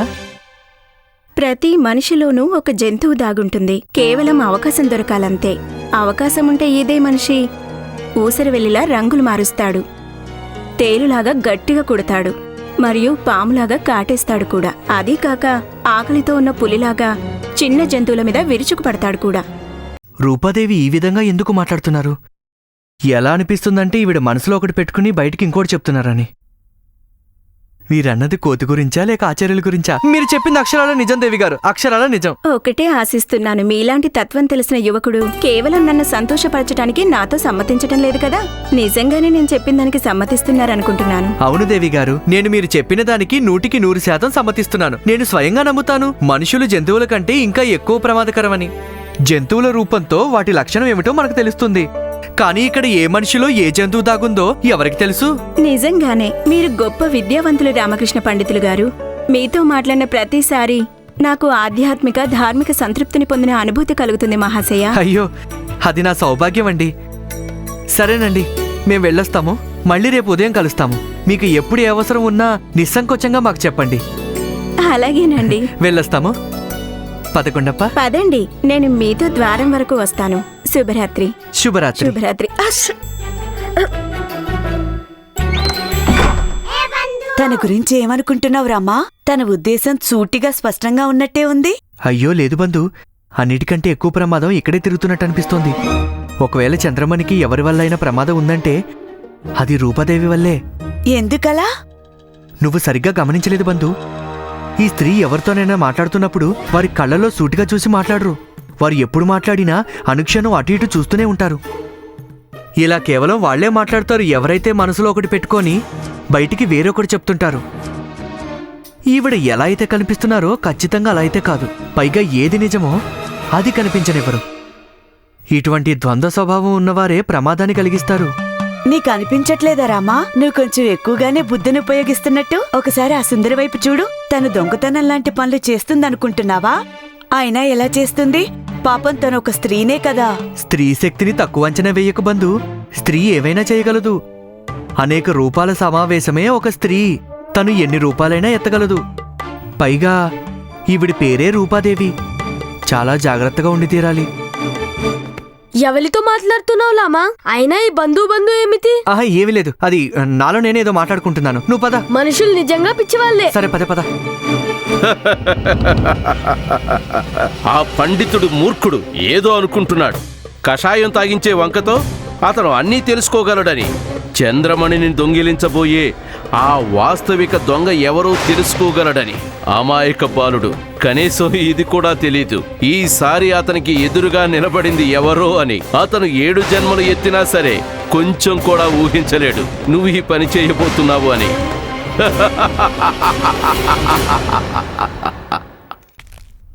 అరే, ఈ ఆచార్య ఎక్కడికి వెళ్ళిపోయారు? ఈ సమయంలో ఆయన ఇక్కడ ఉండటం మంచి సూచన కాదు. ఆయన్ని వెతికి తీరాలి, అంతా తెలుసుకోవాలి. ఇంతకీ భ్రష్టు మండలి ఏ ఆలోచనలో ఉన్నారో. ఎక్కడా ఆ చెప్పు ఎక్కడ పోయి ఉంటుంది? లామా, నిదానంగా మాట్లాడు. పద.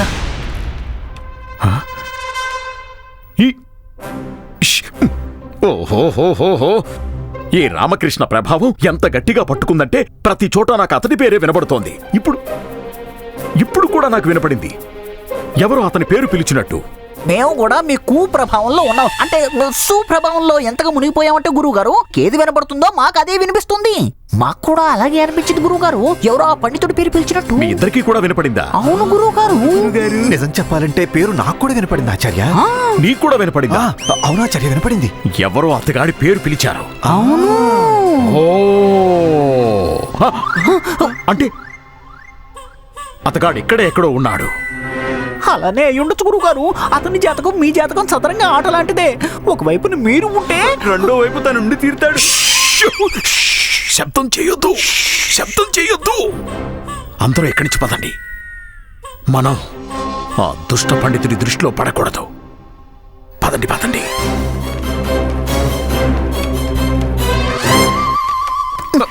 కొంచెం తిన్నగా నడువు. అరే, ముందు నువ్వు తిన్నగా నడువు. ఎందుకు మీద పడతావు? శబ్దం చేయొద్దు. నేను పడబోయాను గురువు గారు. పడినా నిదానంగానే పడు. కొంచెం కూడా శబ్దం రాకూడదు. అయ్యో, అలా అంటారేంటి గురువు గారు? ఎవరైనా నిదానంగా పడతారా? పడతారు. నేను పడి చూపించనా? వద్దులేండి గురువు గారు, మీరు ఇప్పటికే చాలా కిందకి దిగజారి. చెప్పేది అర్థం కాదా? మన గురువు గారు చెప్తుంది అక్షరాల నిజం. ఒకవేళ ఆ దుష్ట పండితుడు ఇక్కడే ఎక్కడైనా దగ్గరలో ఉంటే అతనికి తెలిసిపోతే మన గురువు గారు ఆ చంద్రమణిని అపహరించడానికి పథకం వేస్తున్నారు అని.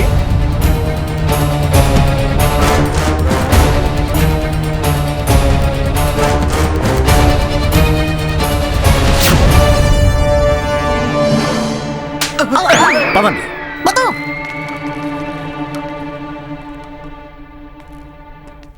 గుండప్ప, లామా, అసలు దొంగలు ఎక్కడ తిరుగుతున్నారు?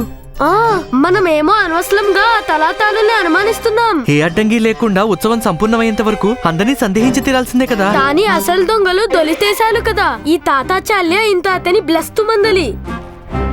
లేదు గుండప్ప, వీరు కేవలం అవకాశవాదులంతే. అవకాశాన్ని ఆసరాగా తీసుకోవడానికి ప్రయత్నిస్తున్నారు. ఒక్క బాణంతో 2 పక్షుల్ని కొట్టాలనుకుంటున్నారు. చంద్రమణిని దొంగిలించి ఆ నేరారోపణ నా మీదే వేసి శాశ్వతంగా వాళ్ళ దారికి అడ్డు తొలగించుకోవాలనుకుంటున్నారు. బయట దొంగల సంగతి అయితే తర్వాత చూసుకోవచ్చు. ముందు ఈ ఇంటి దొంగలకి చక్కటి వైద్యం చెయ్యాలి. ఎలా? ఆలోచించి తీరాలి గుండప్ప, ఆలోచించి తీరాలి. పద.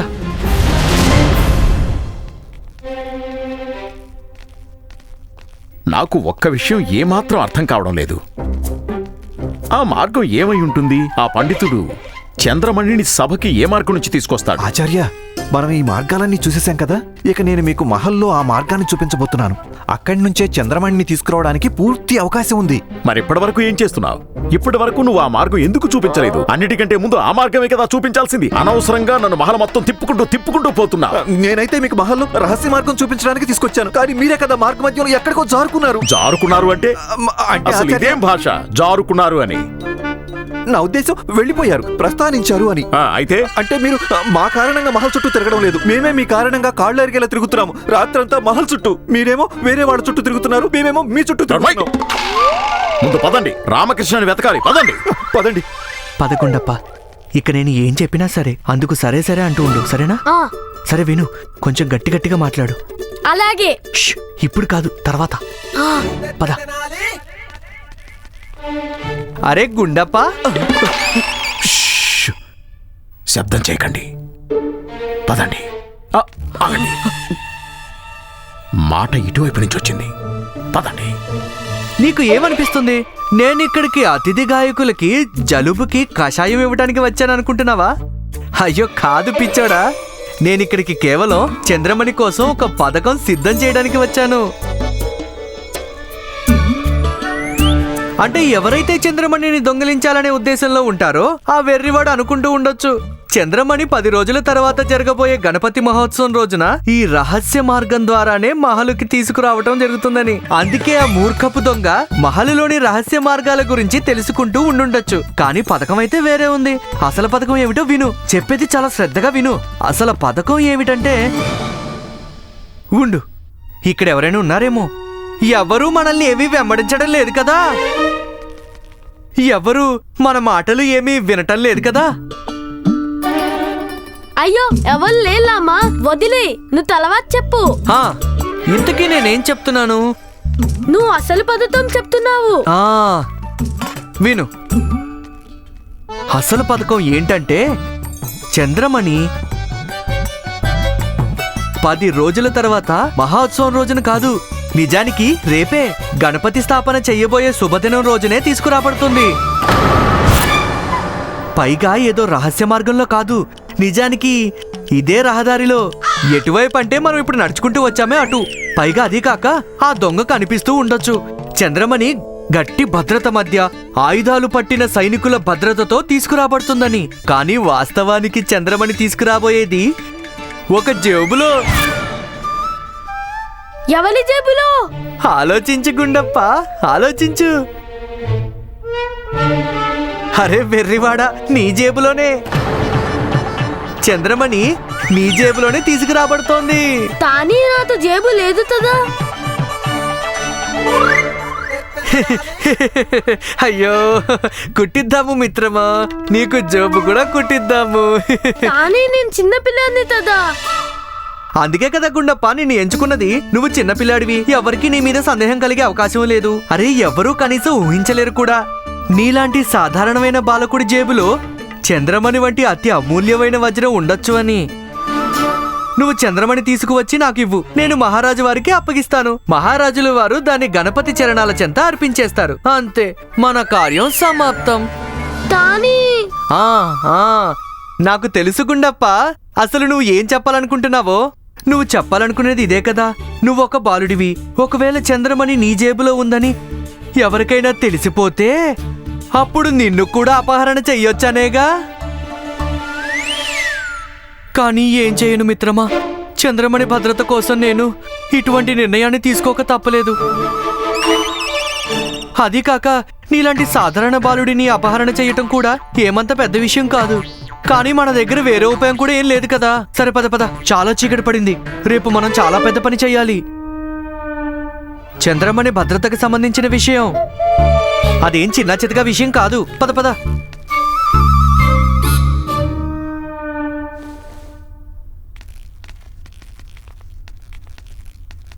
వెర్రివాడు, మూర్ఖుడు, మతిలేని పండితుడు, గొప్ప చతురుడు, తెలివైన వాళ్ళ తిరుగుతుంటాడు. చంద్రమణిని అపహరించడానికి పూర్తి పథకాన్ని మన కోసం సిద్ధం చేసి ఎదురుగా పెట్టి వెళ్ళిపోయాడు. ఇక ఏం జరిగినా అది రేపే జరుగుతుంది. రేపు ఈ గుండప్ప అపహరణ జరుగుతుంది. చంద్రమణి దొంగిలించబడుతుంది. ఆ తర్వాత ఈ రామకృష్ణ పండితుడి పదవికి అంతిమ సంస్కారం జరుగుతుంది. ఇక్కడ శ్రీ గణపతి భగవానుడి శుభ ఆగమనం జరుగుతుంది. అక్కడ ఈ పండితుడిని స్వయంగా మహారాజే ఈ సభ నుంచి, ఈ మహలు నుంచి, ఈ రాజ్యం నుంచి మెడపట్టి బయట గెంటేస్తారు. ఎదురు చూస్తూ ఉండు రామకృష్ణ, ఎదురు చూస్తూ ఉండు. నీ సర్వనాశనం నిశ్చయం.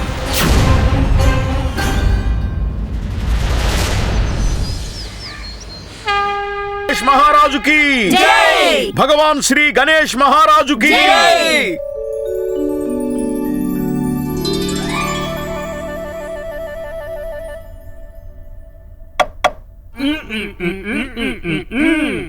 అత్తయ్య ఏమడుగుతున్నారంటే గుండప్ప ఎక్కడా కనిపించడం లేదు అని. మీరిద్దరూ కంగారు పడకండి. నేను ఎలా చెప్తానో సరిగ్గా అలానే చెయ్యండి. నన్ను బయటెత్తి తీయండి. నాకెందుకు ఏం కనిపించట్లేదు? మనం ఆ ముసలాడితో కలిసి పాపాలు చేస్తున్నామని భగవంతుడు మనకు శిక్ష విధించలేదు కదా, మనల్ని నేత్రహీనుల్ని చేయలేదుగా. నిదానంగా నడువు. మన కపటి గురువు దీపం వెలిగించడం మర్చిపోయి ఉంటాడు అంతే. ఇక్కడే ఆచార్య, ఇక్కడ అసలు ఏమీ కనిపించడం లేదు. నన్ను బయటెత్తి తీయండి. నేనైతే ఇంటి నుంచి బయటికి వెళ్లే ముందు అన్ని దీపాలు వెలిగించాను కదా, పర్వాలేదులే. ఒక్కసారి చంద్రమణిని బయటికి రానివ్వండి. అప్పుడు చూడండి, ఈ చీకటి చంద్రమణి యొక్క అలౌకిక ప్రకాశంతో ఠక్కున వెలుగుగా మారిపోతుంది. ధనిమణి, చెప్పండి గురుగారు. నేనింకా వేచి ఉండలేకపోతున్నాను. త్వరగా చంద్రమణి దర్శనం ఇప్పించండి. ఇప్పుడే తెరుస్తున్నాను గురుగారు. నన్ను బయటెత్తి తీయండి. ఎక్కడుందిరా? తెరు. తెరుస్తాను. నన్ను బయటెత్తి తీయండి. అసలు ఇదేం పద్ధతి? ఇంత గట్టిగా తట్టేశారు. అయితే ఏమవుతుంది? ఒకవేళ నా ఊపిరి ఆగిపోతేనో? ఊపిరి ఆగిపోతేనా? ఇతను ఏమంటున్నాడు? బహుశా ఊపిరి ఆగిపోతేనో అంటున్నట్టున్నాడు. బహుశా కాదు, అదే నిజం. ముందు నీళ్ళు ఇవ్వండి, తర్వాత తినడానికి ఇవ్వండి. అరే, చూసావా మణి, ఇతన్ని మనం అపహరణ చేసామని కూడా అతనికి తెలియదు. వీడు వివాహ భోజనానికి వచ్చారనుకుంటున్నాడు, అది కూడా పెళ్లి కొడుకు తరపున. ఏది చంద్రమణిని ముందు మాకు అప్పగించు. అలాదా? చంద్రమణి తావాలా? అయితే ముందే చెప్పుందొచ్చు కదా. అనవసరంగా ఇంత తస్తపద్దాలు. ఇదిగోది చంద్రమణి.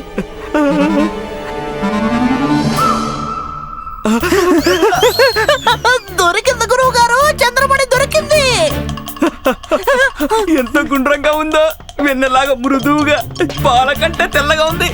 ఎంత అందంగా ఉందో. ఇదిగోండి గురుగారు, మీరు చూడండి. నేను చూడాలి అంటే ముందు కనిపించాలి కదా. ఎక్కడుంది? ఇదిగోండి గురుగారు, ఇదిగోండి. ఏది? ఇటివ్వండి.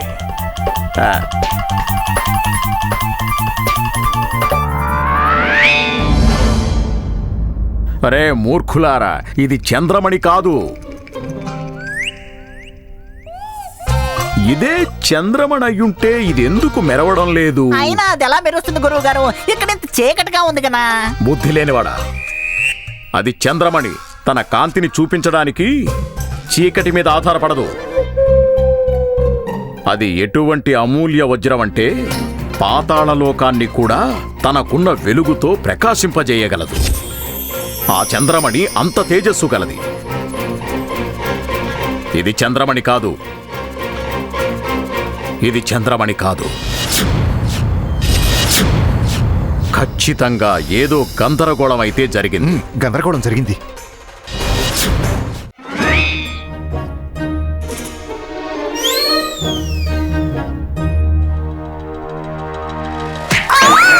సత్యం చెప్తున్నారు గురువు గారు, ఇక్కడ ఖచ్చితంగా ఏదో గందరగోళం ఉంది. నాకు ఇప్పుడే అనిపించింది, నా కాలు మీద ఎవరో కర్రతో కొట్టినట్టు.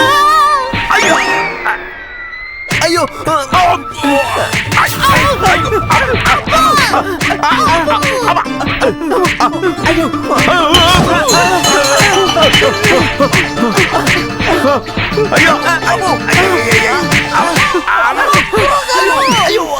ఏం కాపాడాలి?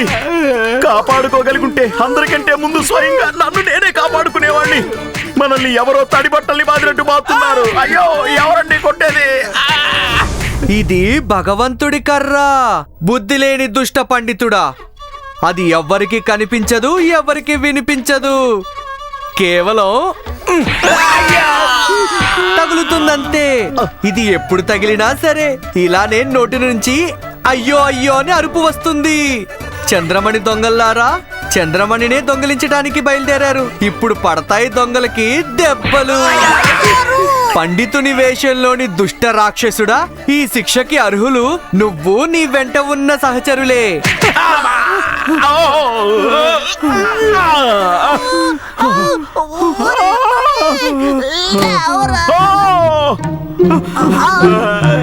నరకానికి వెళ్తారా దుష్టులారా? మొత్తం అందరూ మృత్యు పాలవుతారు. అయ్యో, ఎవరైనా దీపం వెలిగించండి. నేనున్నాను కదా గురుగారు.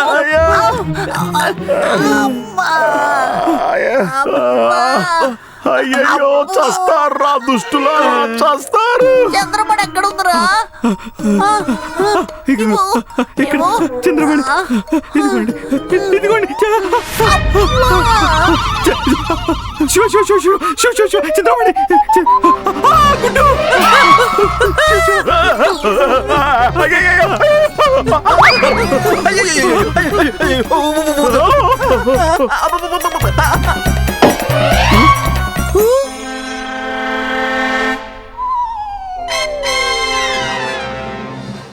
అది ఏమిటి?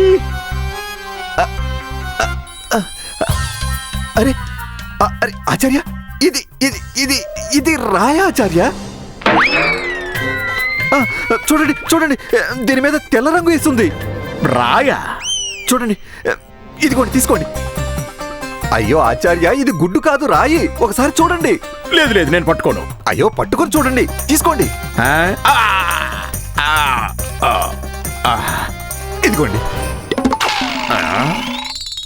రాయే కదా ప్రభు. మంచి పని అయింది. అంటే చంద్రమణి దొరక్కపోతే పోనవాడు గురువు గారు. మన అదృష్టం కొద్ది మన ధర్మం దృష్టి పట్టకుండా తప్పించుకున్నావు. ఆచార్య, మీరు చెప్పింది అక్షరాల నిజమే. ఇది ఇది మన మీద పన్నిన పన్నాగం. కానీ వీటన్నిటి వెనక ఉన్నది ఎవరై ఉంటారు?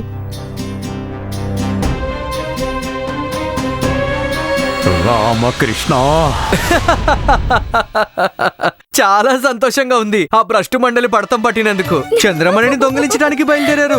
అదేమన్నా లడ్డునా ఏమిటి ఇలా తీసుకుని ఆ అమ్మని మింగటానికి? అమ్మా, ఇప్పుడు ఒకరికొకరు మందు రాసుకుంటూ ఉండుంటారు.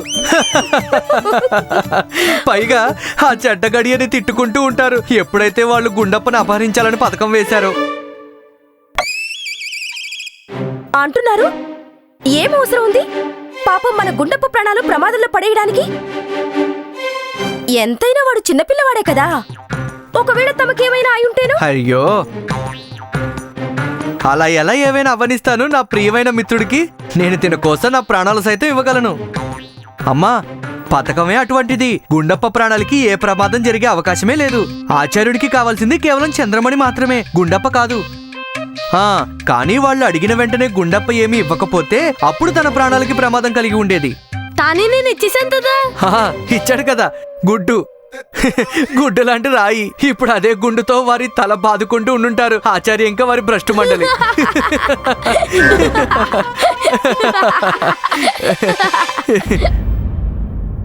రామకృష్ణ. రామకృష్ణ ఆచార్య, మీరు మీరు ఇంత నమ్మకంగా ఎలా చెప్పగలుగుతున్నారు వీటన్నిటి వెనక ఉన్నది రామకృష్ణ అని? మరి ఇంకెవరై ఉంటారు కొత్వాల్ గారు?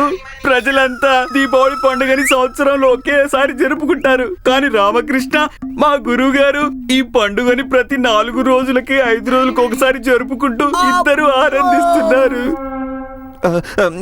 అంటే అంటే అంటే కొత్తవాల్ గారు, ఆ పండితుడు రామ ఒక్కడే ప్రతిసారి మా గురువు గారి మొహము కాళ్ళు చేతులు కాలిపోయేలా చేసేది. ఈసారి ఏకంగా కర్రతో దీపావళి జరుపుకుని వెళ్ళాడు గురుగారితో.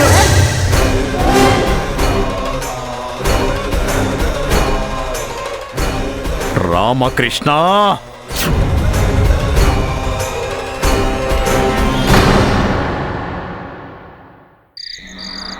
ఆ పండితుడు మనల్ని మూర్ఖుల్ని చేశాడు, మూర్ఖుల్ని చేసేశాడు.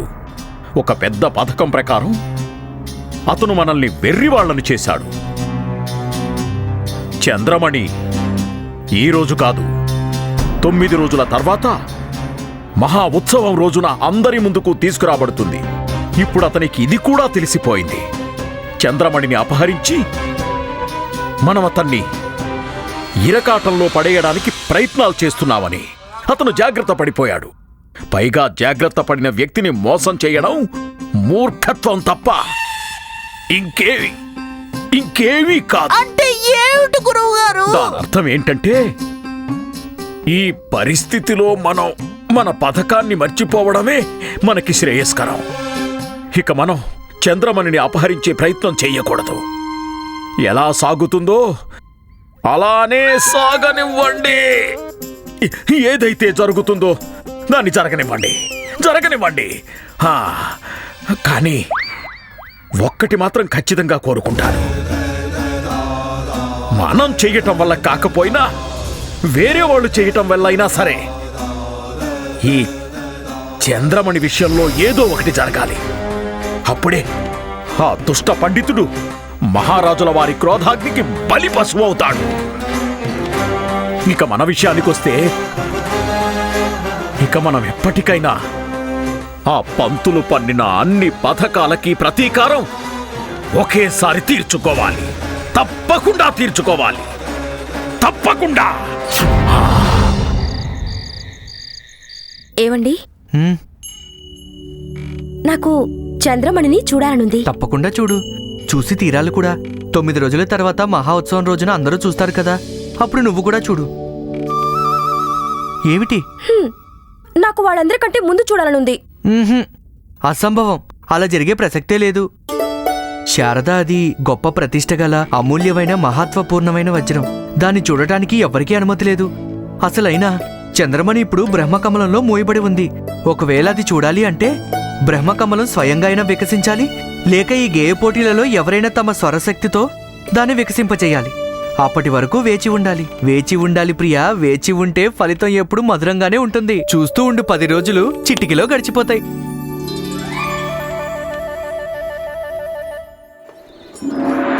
తులువ వంశ వారసత్వం 1000 సంవత్సరాల్లో ఒక్కసారి అవతరించే అద్భుత మాయా పుష్పం, విజయనగర గౌరవం, సమస్త దేవతల సంపూర్ణ ఆశీర్వాదం కలిగి జ్ఞానవంతమైన పుష్పం రాజసభలోకి తీసుకొని రాబడుతోంది.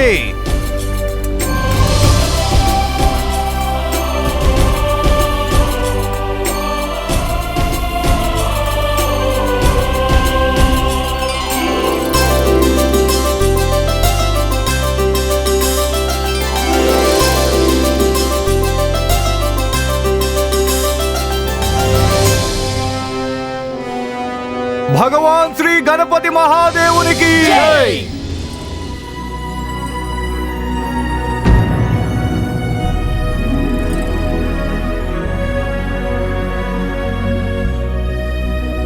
మేము కృష్ణదేవరాయలం ఈరోజు ఈ చంద్రమణిని తమ చరణాల వద్ద సమర్పించబోతున్నాము.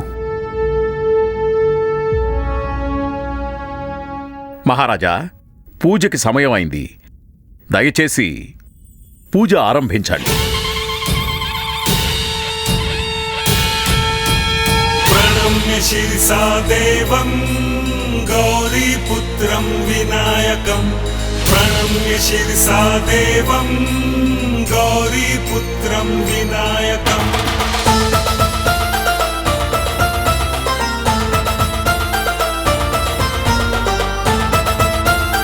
విషయం ఏమిటి రామకృష్ణ పండితులు గారు? మీరేదో దిగులుగా ఉన్నట్టున్నారు. దిగులుగానే ఉన్నాడు మంత్రి గారు. ఆ చంద్రమణి భద్రత గురించి. కానీ ఇప్పుడంతా సవ్యంగానే జరుగుతుంది. గత 10 రోజులు మీ కార్యనిష్ట బుద్ధి సంపన్నతో మీరు మీ కర్తవ్యాన్ని నిర్వర్తించారు. చంద్రమణి సురక్షితంగా ఉంది, సభలో కూడా తీసుకురాబడింది. ఇక మీరు చింతించాల్సిన అవసరం ఏమీ లేదు. అసలు దిగులు ఇప్పుడే మొదలైంది మహామంత్రి గారు. ఇప్పటి వరకు చంద్రమణి సమస్త జనులకే కనిపించలేదు. సురక్ష వ్యవస్థ మధ్యలో ఉంది. అందుకే ఎవరికైనా దాన్ని అపహరించడం అసంభవం. కానీ ఇప్పుడు చంద్రమణి అందరి సమక్షంలోకి వచ్చేసింది. మనందరి ఎదుట మన మధ్య ఉంది. ఇప్పుడు ఇంకా ఎక్కువ భద్రత, రక్షణ కావాల్సి ఉంది. మీ ఆలోచన సరైందే రామకృష్ణ పండితులు గారు. కానీ మరోలో కూడా ఆలోచించండి. ఇక్కడ ఎంత గట్టి బందోబస్తుందో. ప్రతివైపు గొప్ప శస్త్రాలతో మన సైనికులు నిలబడి ఉన్నారు. బయట మన సేన ఏ విధమైన ఆకస్మిక ఆక్రమణైనా ఎదుర్కోవడానికి సిద్ధంగా ఉంది. మరి ఇలాంటప్పుడు ఎవరైనా చంద్రమణిని తాకాలనే మూర్ఖత్వం ఎందుకు చేస్తారు? చంద్రమణిని దొంగలించబోయే దొంగ ఎవరైనా కానీ అతను ఒక సామాన్యమైన దొంగ అయితే కాదు. అతను దొంగిలించడానికి ఎటువంటి పద్ధతిని ఉపయోగించినా అది ఖచ్చితంగా ఒక విలక్షణమైన పద్ధతి అయి ఉంటుంది. మీరు, నేను, మనందరి ఊహలకి భిన్నంగా. మరోలో కూడా అయ్యుండొచ్చు కదా. ఇది మీ మనసులోని భ్రమ అయ్యుండొచ్చు. అలాంటి సంఘటన, అలాంటి దొంగ ఎవరూ లేనేలేరేమో. లేదు మంత్రి గారు, ఇక్కడ ఖచ్చితంగా ఏదో జరుగుతుంది. చంద్రమణికి ప్రమాదం కలిగించే వాళ్ళు ఎవరు ఉన్నారు? ఒంటరిగా ఎవరున్నారు? చంద్రమణిని దొంగిలించేంత ధైర్యం చేయగలవారు. బహుశా అతనికి ఎవరైనా తోడున్నారేమో. ఇలా చేయటంలో ఎవరైనా తనకి సాయం చేస్తున్నారేమో. ఏదైనా జరగవచ్చు మంత్రి గారు. నాకు నా మనసు చెప్తుంది ఇక్కడ ఖచ్చితంగా ఏదో ఘటన జరగబోతుంది అని. ఏదో అవాంఛనీయ సంఘటన జరుగుతుంది అనే అనుమానం కలుగుతుంది మహామంత్రి గారు. కానీ ఎవరు రామకృష్ణ పండితులు గారు? ఎవరై ఉండొచ్చు? నాకు తెలీదు మంత్రి గారు. కానీ అది ఎవరైనా సరే ఇక్కడే ఉన్నారు, మన అందరి మధ్య ఉన్నారు. ఇదే సమారోహంలో మన చుట్టుపక్కలే ఉన్నారు. భగవాన్ శ్రీ గణపతి మహాదేవునికి జై! భగవాన్ శ్రీ గణపతి మహాదేవునికి జై!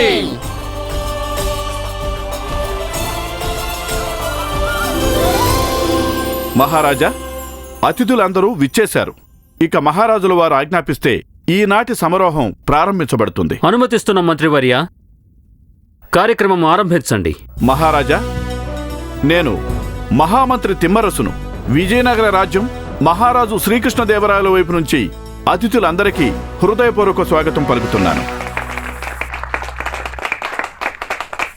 మీ అందరికీ తెలిసినట్టు ఈ సమారోహం భగవాన్ శ్రీ గణపతి మహాదేవుని స్థాపనార్థం ఏర్పాటు చేయబడింది.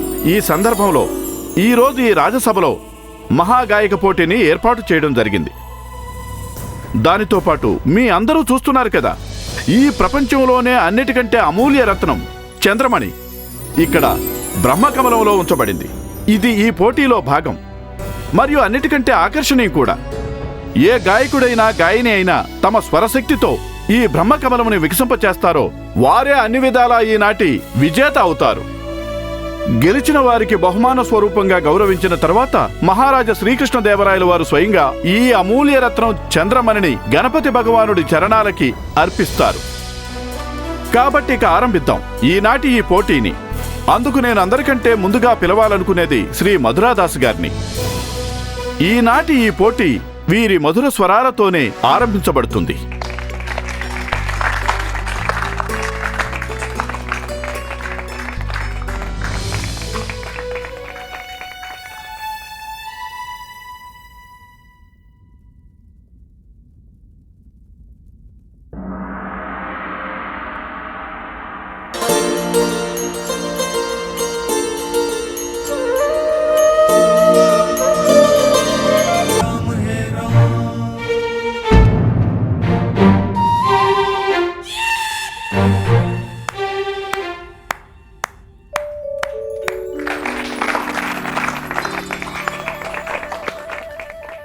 అద్భుతం, అత్యద్భుతం, నిస్సందేహంగా అవిస్మరణీయం. మీరు చాలా అద్భుతంగా పాడారు మధురదాస్ గారు. బ్రహ్మకమలం వికసించలేదు, కానీ మీ మధుర స్వరాలతో మా మనస్సులోని పుష్పం మాత్రం పూర్తిగా వికసించింది. మీరు ఈరోజు ఈ పోటీలో పాల్గొన్నందుకు మాకు చాలా గర్వంగా ఉంది. వచ్చినందుకు ధన్యవాదాలు.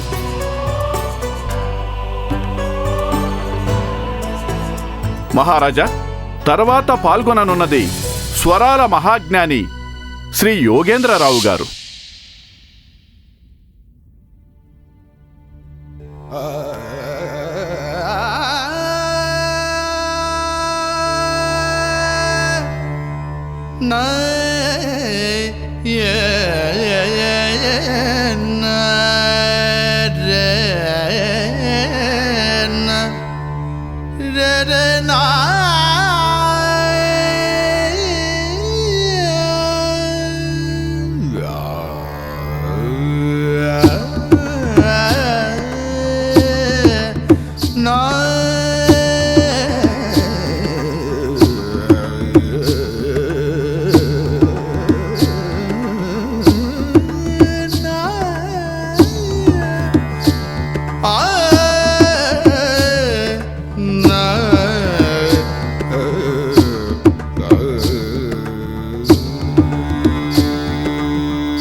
ఇక ఇప్పుడు రానున్నవారు మన విదేశీ మహిళా అతిథి క్లారా.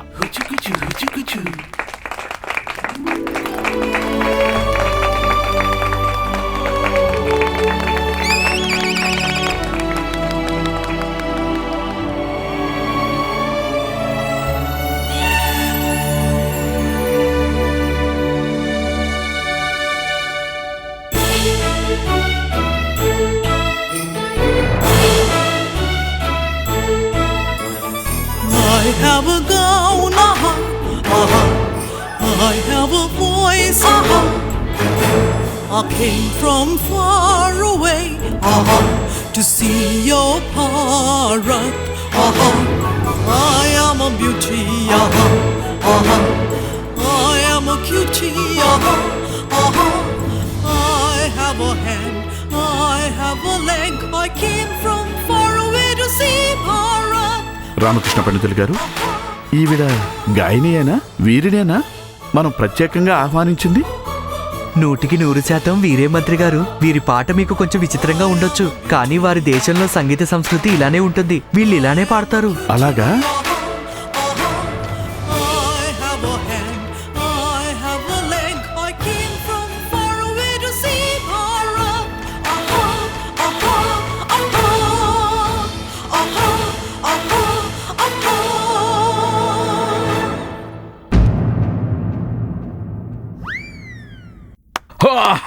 భళా భళా భళా, అద్భుతం మహారాజా, అద్భుతం. భళా, అద్భుతమైన గాయని మహారాజా, అద్భుతమైన గాయని.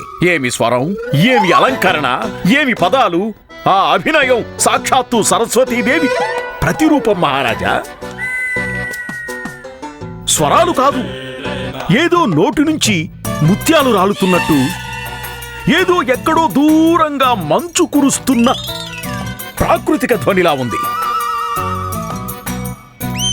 ఈ పోటీకి వేరే ఎవ్వరూ విజేత అయ్యే అవకాశమే లేదు, కేవలం సంగీతదేవికి తప్ప. వీరినే ఈ పోటీకి విజేతగా ప్రకటించండి. వీరే ఈ పోటీలో ప్రథమ పురస్కారాన్ని అందుకునే వాస్తవిక అర్హురాలు. నిస్సందేహంగా ఆచార్య, అత్యుత్తమ ప్రదర్శనే. కాని క్షమించండి ఆచార్య, నియమం పూర్తి అవ్వలేదు. బ్రహ్మకమలం వికసించలేదు.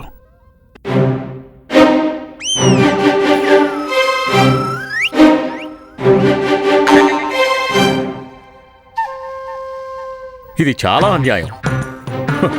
ఇక్కడ కళకి కొంచెం కూడా విలువలేదు. మీరు ఏమైనా అన్నారా ఆచార్య? నేనేమనలేదు. ఇక ఏం చెప్పినా మహారాజుల వారే చెప్తారు, వారే చెప్పాలి. ఏమంటారు మహారాజా, మీకెలా అనిపించింది వీరి గీతం? మాకా అద్భుతం. మా దగ్గర వీరిని ప్రశంసించడానికి మాటలే లేవు. అద్భుతంగా పాడారు. నిజం చెప్పాలంటే ఇప్పుడు వీరు ఏదైతే పాడారో వాటిలో ఒక్క పదం కూడా మాకు అర్థం కాలేదు.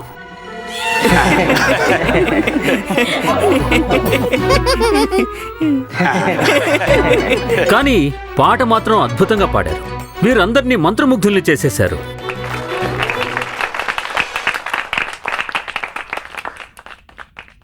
భళా,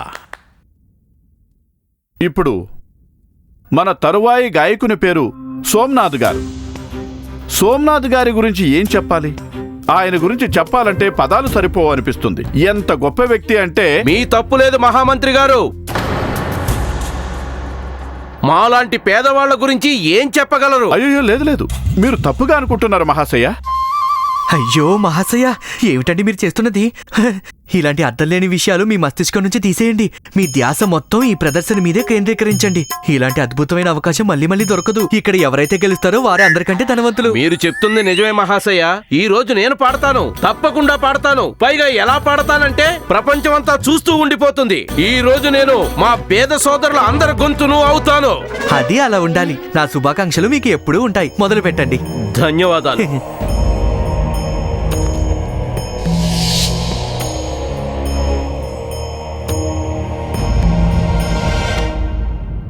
ధనం ధనం ధనం ధనం ధనం ధనం ధనం ధనం ధనం. నేను నిర్ధనుణ్ణి, నేను నిర్ధనుణ్ణి, నేను నిర్ధనుణ్ణి. నా గేయమే నిర్ధనం, సంగీతమే నిర్ధనం. నా కంఠమే నిర్ధనం, నా ఊపిరే నిర్ధనం. రావటమే నిర్ధనం, పోవటమే నిర్ధనం. ధనం ధనం ధనం ధనం ధనం ధనం. నేను నిర్ధనుణ్ణి, నేను నిర్ధనుణ్ణి, నేను నిర్ధనుణ్ణి. నా ప్రాణమే నిర్ధనం, నా సర్వము నిర్ధనం. సాయంత్రమే నిర్ధనం, ఆ ఉదయమే నిర్ధనం. నేను రావటం నిర్ధనం, నేను పోవటం నిర్ధనం. నా శరీరం నిర్ధనం, నా మనసు కూడా నిర్ధనం. నా బుద్ధి నిర్ధనం. ధనం ధనం ధనం ధనం ధనం ధనం. నేను నిర్ధనుణ్ణి, నేను నిర్ధనుణ్ణి, నేను నిర్ధనుణ్ణి.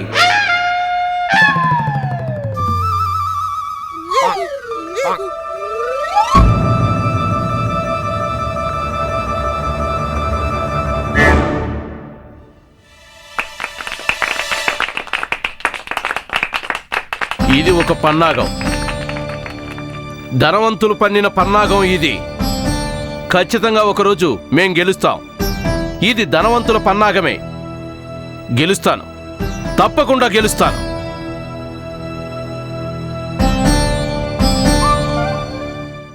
ఇక ఈ గేయ పోటీలో చివరిగా రాబోతున్నారు స్వరరాణి రూపాదేవి గారు. మహారాజా, నా స్వర సాధన ఆరంభించటానికి ముందు మహాబలి సామ్రాట్ల వారికి నాదొక చిన్న విన్నపం. నిస్సంకోచంగా చెప్పండి రూపాదేవి గారు, ఏమిటా విషయం? నాదొక చిన్న విన్నపం. నా గేయ ప్రదర్శన ఆరంభించటానికి ముందు ఇక్కడి సంపూర్ణ ప్రకాశం కొంచెం సేపటి వరకు మధ్యస్థం చేయాలని కోరుతున్నాను.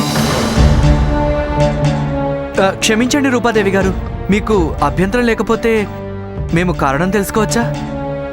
సరస్వతి మాతని స్మరించుకుంటూ నా సంపూర్ణ సంగీత శ్రద్ధని తల్లి చరణాల వద్ద అర్పిస్తూ మేమొక్కటే ఆశిస్తున్నాం, నా స్వరాలతో ఈ బ్రహ్మకమలం వికసిస్తుంది అని. అలా జరిగినప్పుడు కేవలం చంద్రమణి యొక్క అలౌకిక ప్రకాశం మాత్రమే కనిపించాలని అనుకుంటున్నాను. కానీ మహారాజా, ఈ వజ్రాన్ని... అద్భుతమైన సలహా రూపాదేవి గారు. మేం మీ విన్నపాన్ని గౌరవంగా సమ్మతిస్తున్నాం. ధన్యవాదాలు. మంత్రి గారు, మహారాజా, రూపాదేవి గారు కోరిన విధంగా ఏర్పాట్లు చేయండి. అలాగే మహారాజా.